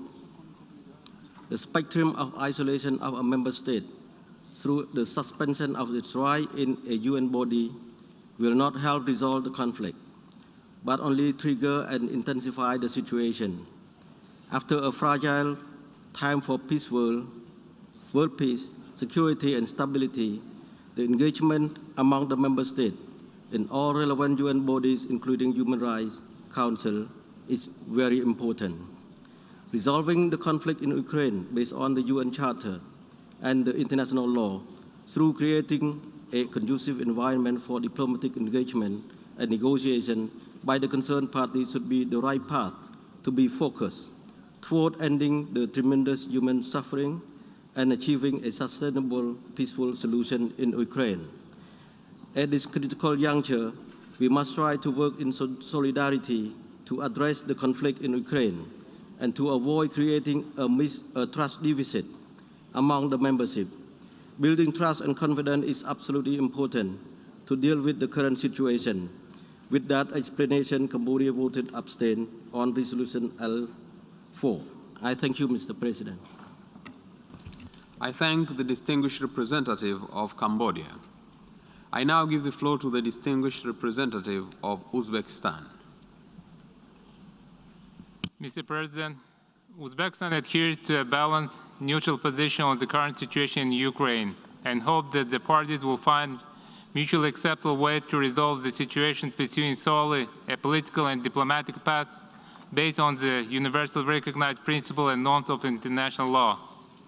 At the same time, the delegation of Uzbekistan voted against the resolution on suspension of the rights of membership of the Russian Federation in the Human Rights Council, given our strong convictions that any decision under OP8 of the GA Resolution 60/251 authorizing General Assembly by a 2/3 majority of the members present and voting.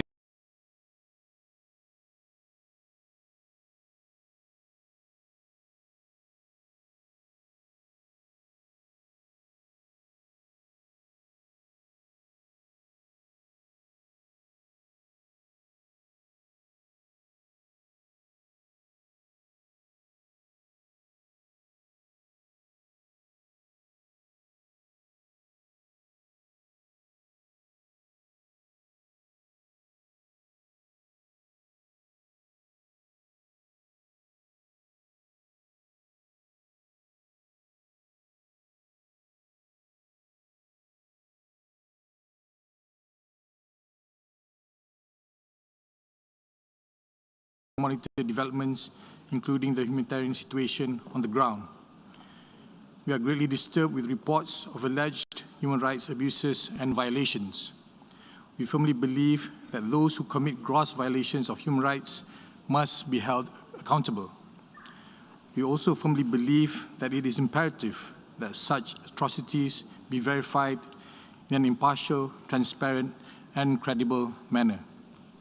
In this regard, we support the call by the Secretary General to immediately commence independent investigations to guarantee effective accountability.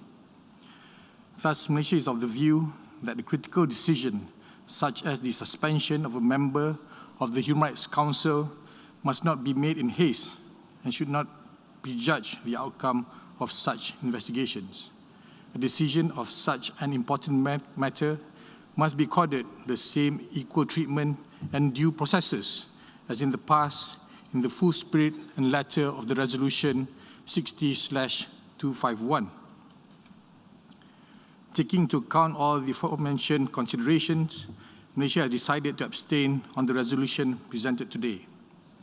Mr. President, Malaysia strongly urges all concerned parties to immediately take steps to de-escalate, continue to progress towards dialogue and negotiations to prevent further loss of lives and devastation.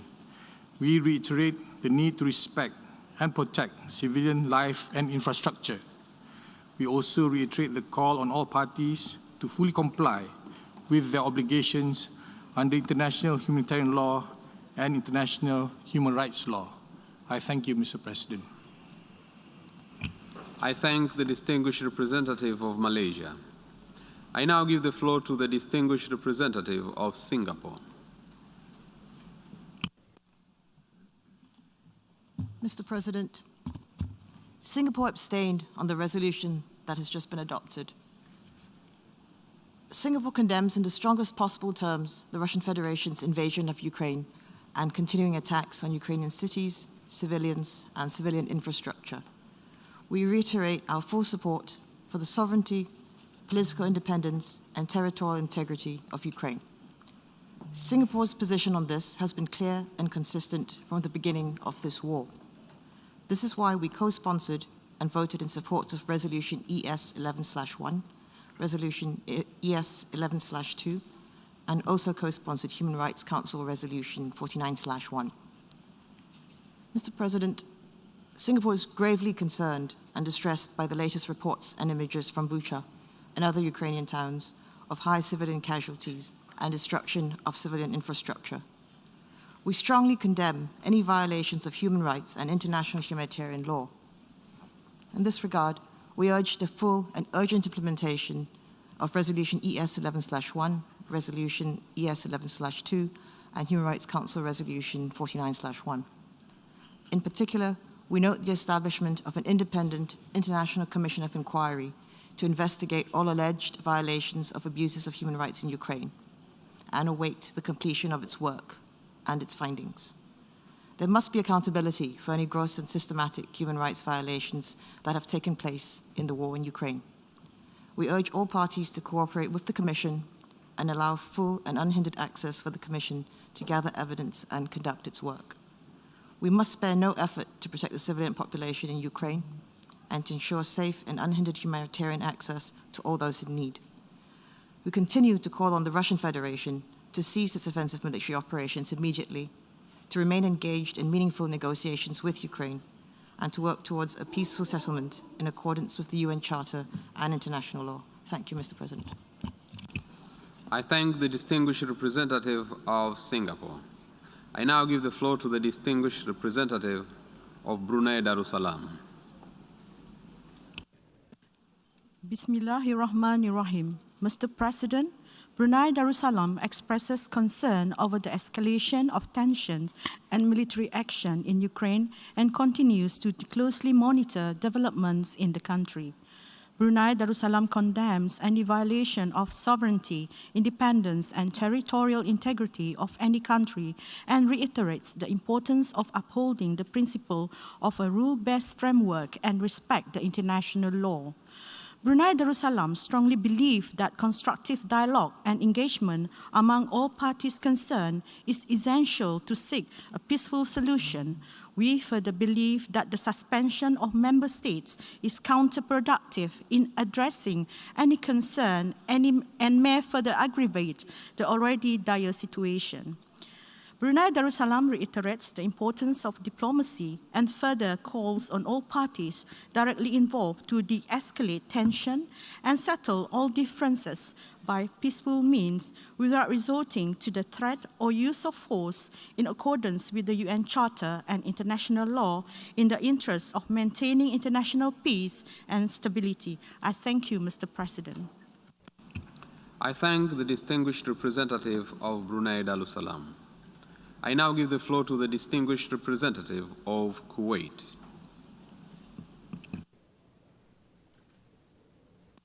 شكرا السيد الرئيس.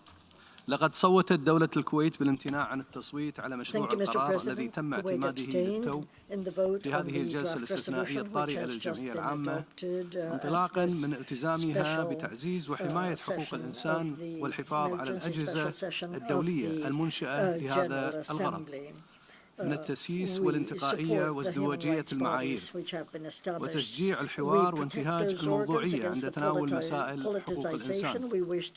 وفي الوقت الذي ندين فيه جميع انتهاكات القانون الدولي الإنساني وانتهاكات حقوق الإنسان من أي طرف كان وفي أي مكان، فإننا تابعنا وبقلق بالغ التقارير والصور المفزعة التي تم تداولها في وسائل الإعلام منذ أيام قليلة والتي كشفت عن حجم التجاوزات والانتهاكات الخطيرة والجسيمة للقانون الإنساني الدولي والقانون الدولي لحقوق الإنسان المرتكبة بحق المدنيين العزل في أوكرانيا.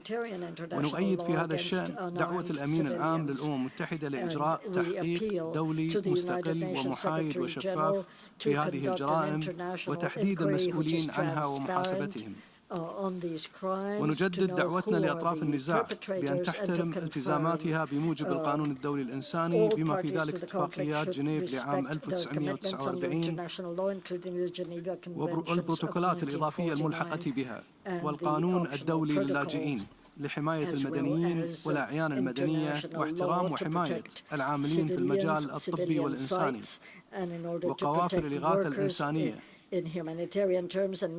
بضمان إيصال المساعدات إلى المحتاجين بدون أي عراقيل. ونشيد هنا بجهود الأمم المتحدة ووكالاتها المتخصصة لتخفيف المعاناة الإنسانية الناجمة عن استمرار الأعمال العدائية ومنع تفاقمها. السيد الرئيس، منذ بداية اندلاع الحرب والعمليات العسكرية في أوكرانيا أكدت الكويت على موقفها المبدئي والثابت في الالتزام بمبادئ ميثاق الأمم المتحدة الداعية إلى احترام سيادة الدول واستقلالها وسلامتها الإقليمية وعدم التدخل في الشؤون الداخلية والامتناع عن استخدام القوة أو التهديد باستخدامها والعمل على حل النزاعات بالطرق والوسائل السلمية. ونجدد هنا الدعوة إلى وقف فوري للأعمال العدائية واستمرار المفاوضات بين الأطراف المعنية من أجل التوصل إلى تسوية سلمية وتجنيب المنطقة والعالم تداعياتها السلبية الاقتصادية والإنسانية. وشكرا السيد الرئيس. from any serious repercussions. Thank you. I thank the distinguished representative of Kuwait. I now give the floor to the distinguished representative of Kyrgyzstan. Mr. President, according to paragraph 8 of the UN General Assembly Resolution 60/251, Human Rights Council, the General Assembly may suspend the rights of membership in the Human Rights Council of a member of the Council that commits gross and systematic violations of human rights. This paragraph requires that there should be confirmed facts of gross and systematic violations of human rights. Our position at the moment is that we should wait for the results of impartial investigations into all possible gross and systematic violations of human rights in Ukraine, including the results of the investigation of the Independent International Commission of Inquiry, established by the resolution of the UN Human Rights Council number 49/1. We are following the situation in Ukraine with great concern. It is especially alarming that fraternal peoples are involved in this conflict and human casualties could not be avoided. We express our grave concern over the deteriorating humanitarian situation in Ukraine. In this regard, it is important to ensure the full protection of civilians, primarily women and children, as well as medical and humanitarian personnel. What is happening today, it is a real tragedy, the occurrence of which, unfortunately, was allowed by the entire world community. Kyrgyzstan expresses the opinion that the text of the draft resolution under consideration today on the suspension of membership of the Russian Federation in the UN Human Rights Council is characterized as politically driven. We are in favor of conducting an independent investigation, examining the results and facts provided by both sides. Mr. President, our position is clear. Any conflict must be resolved exclusively by political and diplomatic means, including through the creation of new formats and mechanisms. I thank you. I thank the distinguished representative of Kyrgyzstan. I now give the floor to the distinguished representative of Algeria. Thank you, Mr. President. تجدد الجزائر التزامها الثابت بالقواعد والمبادئ الأساسية للقانون الدولي الإنساني والقانون الدولي لحقوق الإنسان، لا سيما الإعلان العالمي لحقوق الإنسان ومختلف المعاهدات الدولية لحماية وترقية حقوق الإنسان، وتعبر عن إدانتها الشديدة لكل الانتهاكات المتحقق منها للالتزامات الدولية في هذا المجال، مما لا شك فيه أن الصور المتداولة في بعض المدن الأوكرانية مروعة ومدانة بشدة، والجرائم المزعومة التي تترتب عنها بالغة الخطورة، لكن بات من الضروري كذلك السماح للآليات الأممية المختصة بالتحقيق في الوقائع على أرض الواقع بطريقة محايدة حتى يتسنى إقرار العدالة لجميع الضحايا الأبرياء.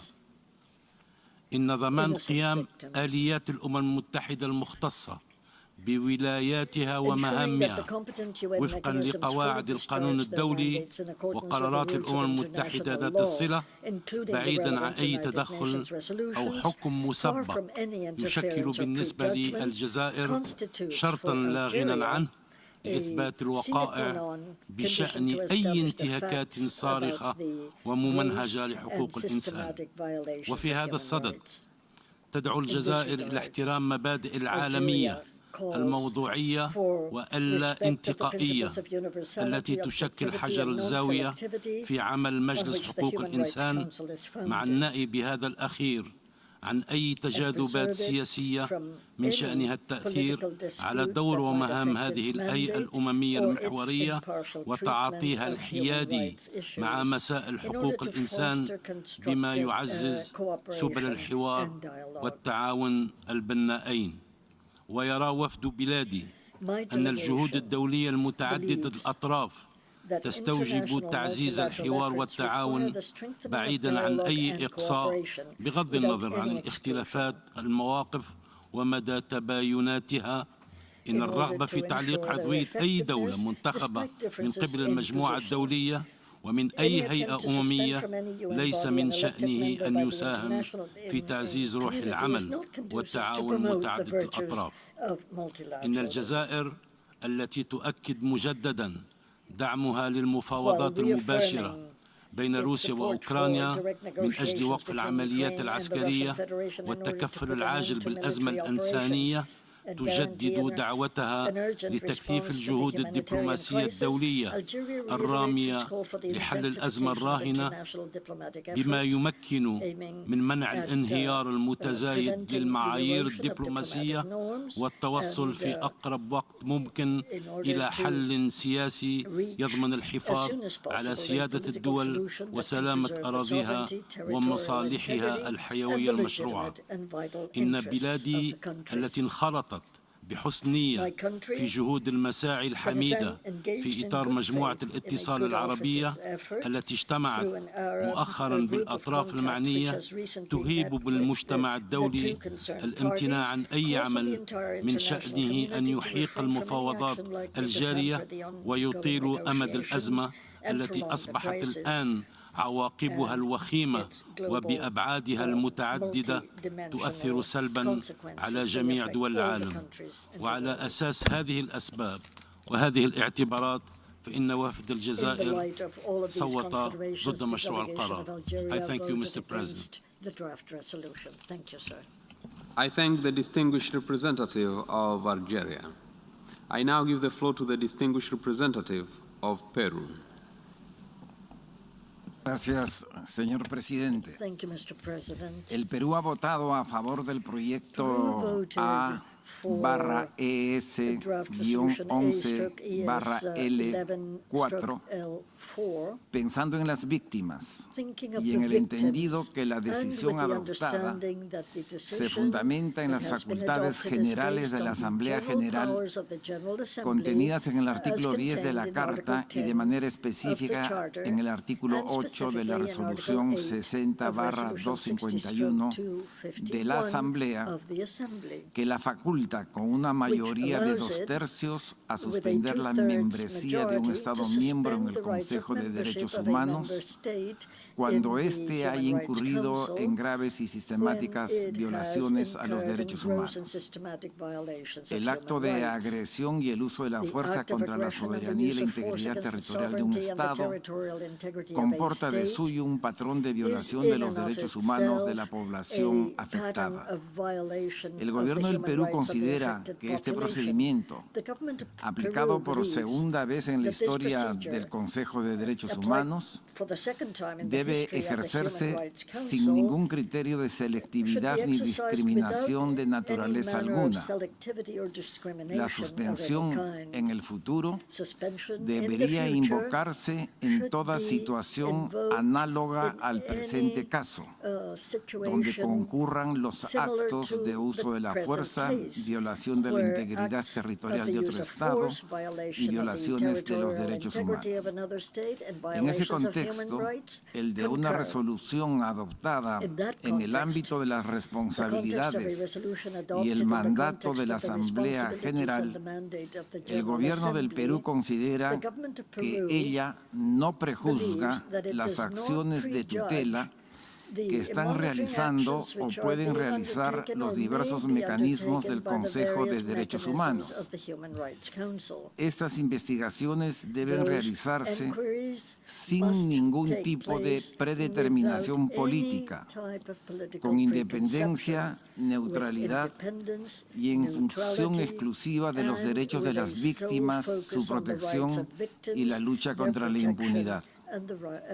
De manera particular, la delegación del Perú considera que la resolución adoptada no debe prejuzgar ni predeterminar políticamente las labores de la Comisión Internacional Independiente que el Consejo de Derechos Humanos ha establecido con el mandato de investigar las presuntas violaciones a los derechos humanos y el derecho humanitario que tiene lugar en el contexto del conflicto armado en Ucrania, independientemente de las partes responsables de las violaciones que puedan determinarse.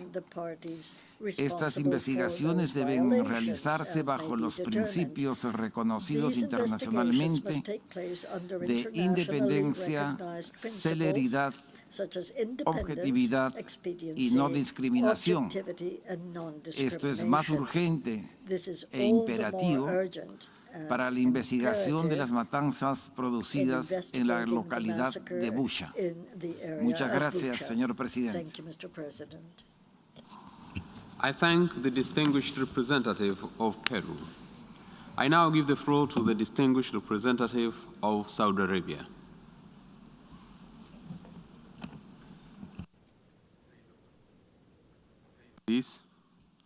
لقد امتنع وفد المملكة العربية السعودية عن التصويت على مشروع القرار المعنون بتعليق عضوية روسيا لدى مجلس حقوق الإنسان لكون هذا الإجراء يشكل سابقة تهدد العمل المتعدد الأطراف وتنافي مبادئ القانون الدولي ويؤثر على عمل المنظمات الدولية وشموليتها واستقلاليتها.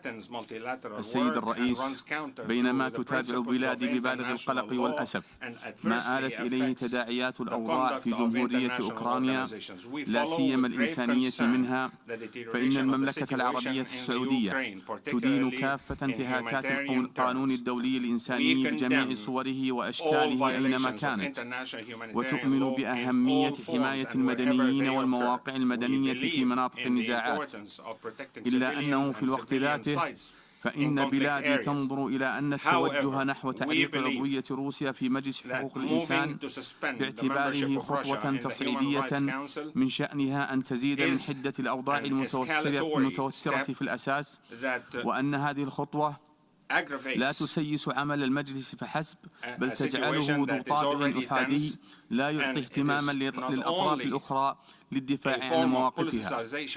السيد الرئيس، تؤكد بلادي على حق الدول المنتخبة لعضوية مجلس حقوق الإنسان أن تمارس صلاحياتها كاملة وفقا لما نص عليه قرار الجمعية العامة رقم 60 تقسيم 251 المعنون مجلس حقوق الإنسان، الذي أكد على أن الجمعية العامة تسلم عند النظر في قضايا حقوق الإنسان بمبادئ العالمية واللا انتقائية والقضاء على أسلوب المعايير المزدوجة والتسييس. ختاما، السيد الرئيس، يأتي امتناع بلادي عن التصويت نابعا من إيمانها بأن هذا القرار من شأنه أن يؤدي إلى تأجيج الصراع وتصعيد الموقف الذي سيؤثر سلبا على مسار الحوار القائم حاليا بين أطراف النزاع للوصول إلى تسوية سلمية تجنب المنطقة والعالم المزيد من التداعيات السلبية لهذا الصراع، سواء سياسيا أو اقتصاديا أو إنسانيا. شكرا السيد الرئيس. I thank the distinguished representative of Saudi Arabia. I now give the floor to the distinguished representative of the United Arab Emirates. Thank you, Mr. President. The United Arab Emirates reiterates again our forceful condemnation of all violations of international humanitarian law committed in Ukraine. Civilians are bearing the brunt of this conflict, and this must end, and they must be spared, and parties must comply with their obligations under international law. Determining the facts on the ground is important for justice to be rendered to victims, but also in the longer term to allow communities to heal, to reconcile, and to build sustainable peace. As a member of the Human Rights Council, we voted in favor of Resolution 49/1, urgently establishing an international independent commission of inquiry to investigate all alleged violations and abuses of human rights and violations of international humanitarian law in Ukraine. The members of the commission were appointed on the 30th of March, and their investigations have only just begun. Due process demands that investigative mechanisms be able to conclude their work.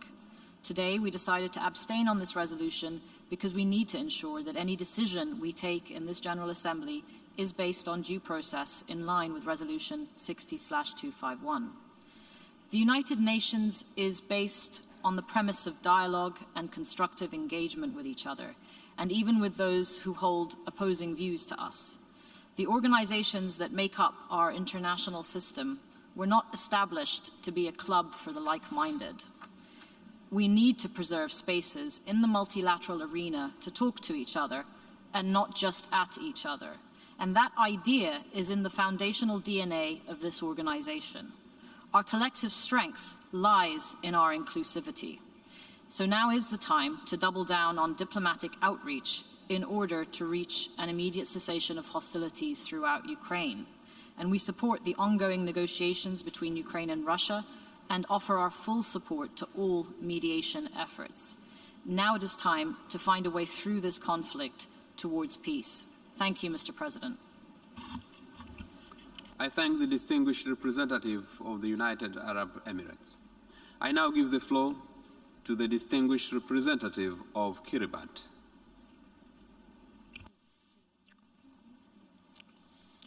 Thank you, Mr. President, and thank you for convening us on this emergency session to deliberate on a draft resolution that's already been passed, which has the effect of suspending a member of the Human Rights Council in line with a provision in a past General Assembly resolution that allows the General Assembly to suspend the rights of a member to sit and participate in the Human Rights Council if such member has committed gross violations of human rights. Having listened intently to the reasoning advanced from the two sides of this issue, Kiribati decided to vote in support of the resolution on the following grounds. First, the images of hundreds or thousands of human beings killed, of innocent human beings killed in Ukraine during the course of the past 42 days is a heart and soul-breaking nightmare for all normal, conscientious, and peace-loving human beings. And we do join all peace-loving people of the world in their prayers and calls for a speedy ending to the conflict through friendly and diplomatic dialogue between the parties. As a long-standing member of the Commonwealth of Nations, we believe it is a wise and civilized practice to encourage all its members to be loyal and faithful to the codes of conduct of the Commonwealth, which requires all its members to respect the rules of law, good governance, and the rights and freedoms of human persons, and to deter violations of such codes of conduct through suspension of any defaulting member, and at the same time allowing time and space for a suspended member to reform its conduct and get back to the agreed code of human conduct. This practice has worked very well in the Commonwealth for decades, and we believe it can also work well for the United Nations on any member who is seen by an overwhelming majority of members to have seriously digressed from the codes of conduct for UN membership. The suspension of Libya in the Human Rights Council in the past show that it is not entirely wrong to agree to a suspension decision at this time. Once again, we join the whole humanity in calling on the parties concerned to put down their arms and to come together and become part of one happy global human family. I thank you. I thank the distinguished representative of Kiribati. We have heard the last speaker in explanations of vote after the vote. We'll now hear statements after the adoption of the resolution. I now give the floor to the distinguished representative of Russian Federation.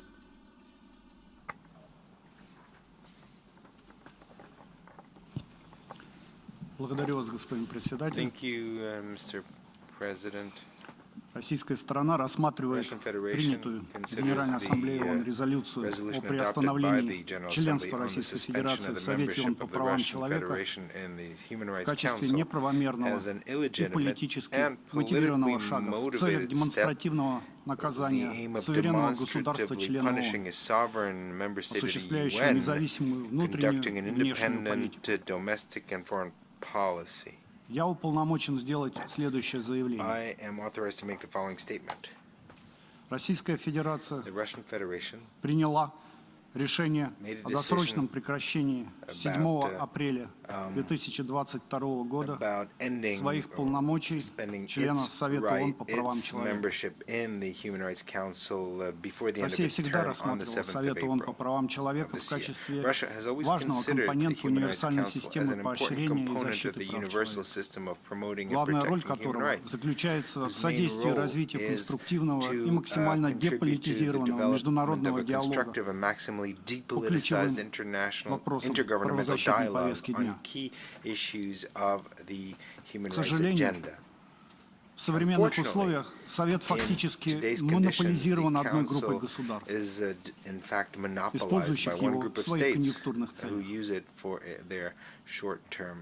Провозгласившие себя эталоном в правозащитной сфере, эти государства долгие годы непосредственно участвуют в совершении грубых и массовых нарушений прав человека, либо потворствуют этому.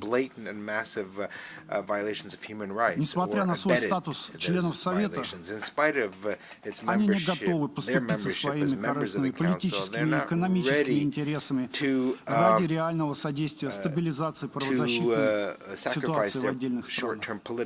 Interests in favor of true cooperation in stabilizing the human rights situation in certain countries. Such actions violate the mandate entrusted by the international community on the Human Rights Council and overall undermine trust in this body. Искренняя приверженность России делу защиты и поощрения прав человека не позволяет нам дольше оставаться частью международного механизма, превратившегося в исполнителя воли указанной группы стран, которые для продавливания своих целей и получения необходимых голосов при принятии решений не гнушаются открытым шантажом суверенных государств. In adopting this decision, have resorted to open blackmail Принятое of нами sovereign решение states. досрочно прекратить членство в Совете ООН по правам человека не является отступлением от международных обязательств России в правозащитной сфере.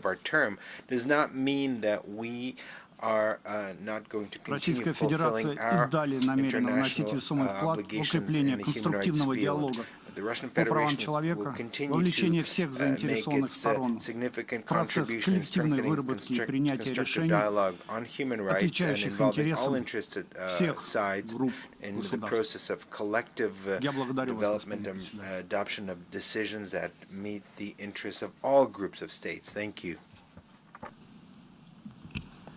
I thank the distinguished representative of the Russian Federation.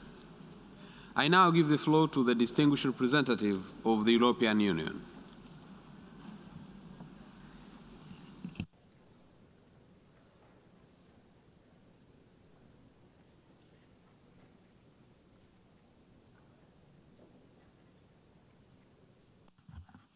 Thank you, Mr. President, for convening us under the emergency special session. I have the privilege to address the General Assembly on behalf of the European Union and its member states, North Macedonia, Montenegro and Albania, Bosnia-Herzegovina, Iceland and Norway, as well as Ukraine, the Republic of Moldova, Georgia, Andorra, Monaco and San Marino align themselves with this statement. Mr. President, the scale and gravity of Russia's violations of international human rights law and international humanitarian law, as well as the violations of the UN Charter and the territorial integrity and sovereignty of another state, Ukraine, call for strong, united international response. Russia is responsible for a horrific number of casualties, human suffering, and forced displacements. Russian armed forces have been relentlessly shelling cities, schools, hospitals for well over a month now. The The Russian authorities are responsible for the crimes committed while they have effective control of many areas inside Ukraine. They are subject to international law of occupation. The European Union supports all measures to ensure accountability for human rights violations and violations of international humanitarian law in Ukraine by Russian armed forces. The perpetrators of war crimes and other serious violations, as well as the responsible government officials and military leaders, will be held accountable. Today, this Assembly has decided that for now the Russian Federation is suspended from the Human Rights Council. Membership in that council is and shall remain open to all member states of the United Nations. But those members commit to uphold the highest standards in the promotion and protection of human rights. Russia has violated those criteria through its activities in Ukraine. The decision to suspend the Russian Federation, which the EU and its member states have supported today, implements the 2006 General Assembly resolution establishing the Human Rights Council, which foresees suspension of members that commit gross and systematic violations of human rights. Suspension is necessary to uphold the integrity of the Human Rights Council, the authority of the General Assembly, and the credibility of the UN human rights system. The rare decision this Assembly has taken today sends a strong signal of accountability and hopefully will help preventing and discouraging more violations of human rights. For the third time in a month, the UN General Assembly has adopted a resolution on Ukraine by a clear majority. Once again, the international community stands in solidarity with the people of Ukraine and all other people affected by the war of Russian aggression. Once again, the international community strongly calls on Russia to cease the destruction of innocent lives across Ukraine and immediately and unconditionally withdraw all its troops. While the Security Council remains unable to take action because of the Russian veto, the General Assembly has demonstrated the strength of international support towards addressing the Russian aggression against Ukraine. Thank you very much, Mr. President. I thank the distinguished representative of European Union. I now give the floor to the distinguished representative of the Netherlands on behalf of Benelux countries. President, I deliver this statement on behalf of the Benelux countries, Belgium, Luxembourg, and my own country, the Netherlands. The Benelux countries align themselves with the statement just made by the European Union. Mr. President, the Benelux countries remain unwavering in their support for Ukraine's independence, sovereignty, territorial integrity within its internationally recognized borders, and its democratic freedom. We condemn in the strongest terms the unprovoked war of aggression by the Russian Federation against Ukraine. Mr. President, it is the third time that we meet in this emergency special session in just over a month. Today, like before, the exceptional circumstances caused by the war in Ukraine leave us no other choice. We meet because we are horrified by the reports of atrocities committed by the Russian armed forces in Ukraine, by the images from places like Bucha, Starye-Bikiv, Mariupol and Hostomel that show a complete disregard for human rights and the lives of civilians, and by the personal testimonies of rape and sexual violence that are emerging. Clearly, these actions are unacceptable for any UN member state, but even more so for a member of the Human Rights Council.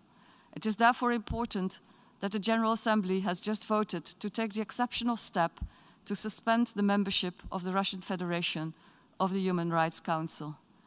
It is important because membership of the Council comes with responsibilities and duties.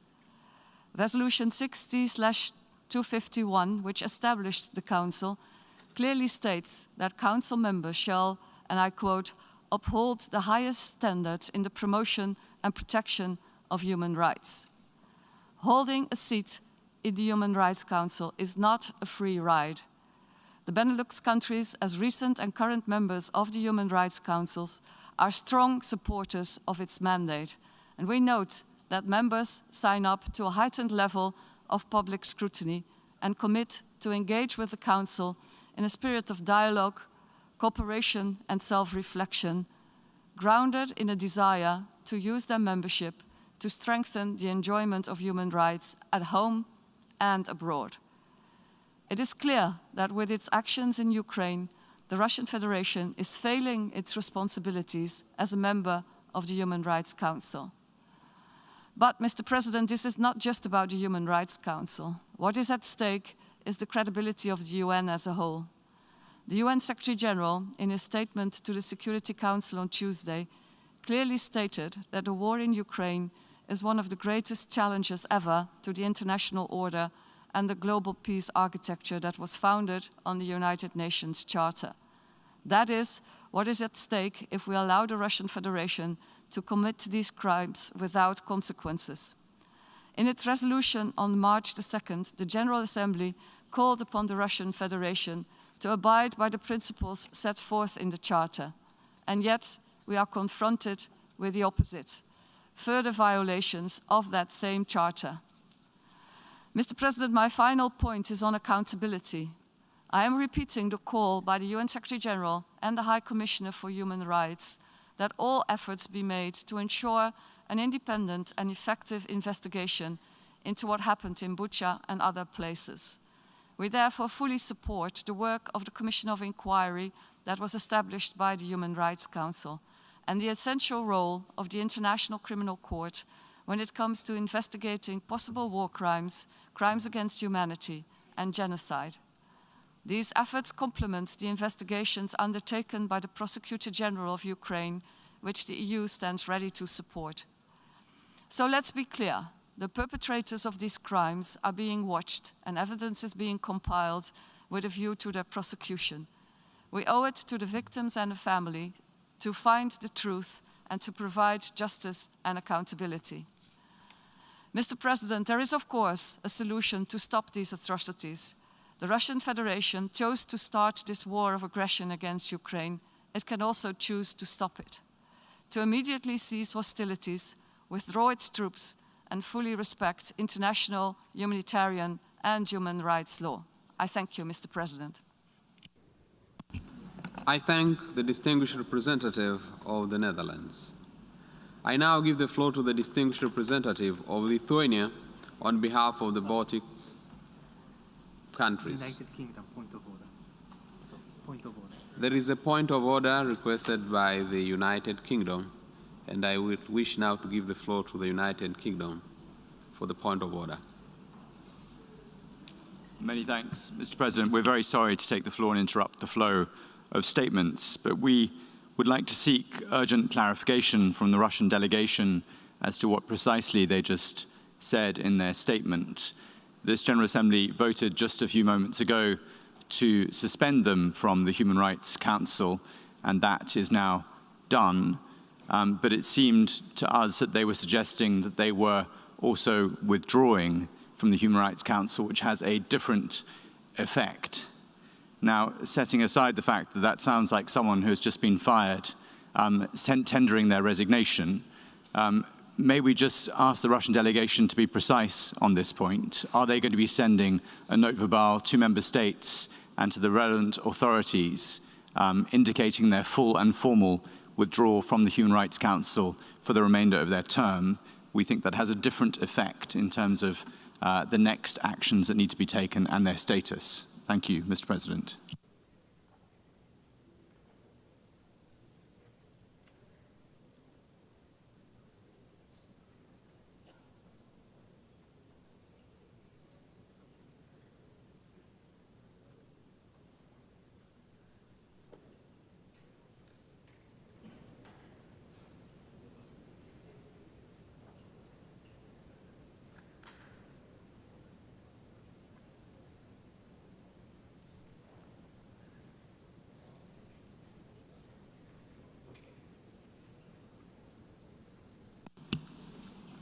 I will now give the floor to the Russian Federation if they so wish to clarify. You have the floor. Thank you, Mr. President. Мы хотели бы пояснить, что заданный только что вопрос не относится к порядку ведения заседания, а имеет отношение к субстантивной части нашего выступления. Мы сделали достаточно четкое заявление. Благодарю за внимание. I thank the distinguished representative of the Russian Federation.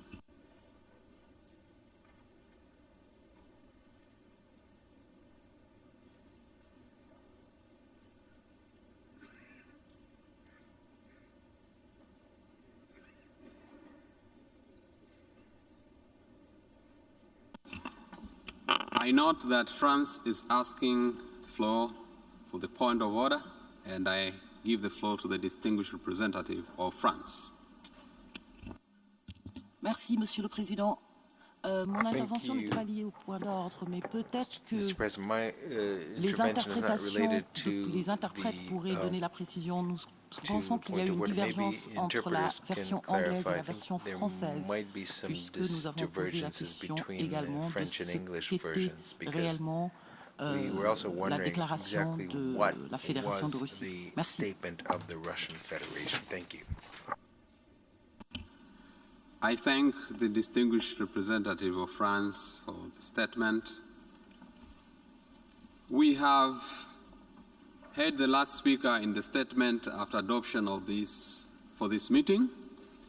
We shall hear the remaining speakers this afternoon at 3 p.m. in this hall. The meeting is adjourned.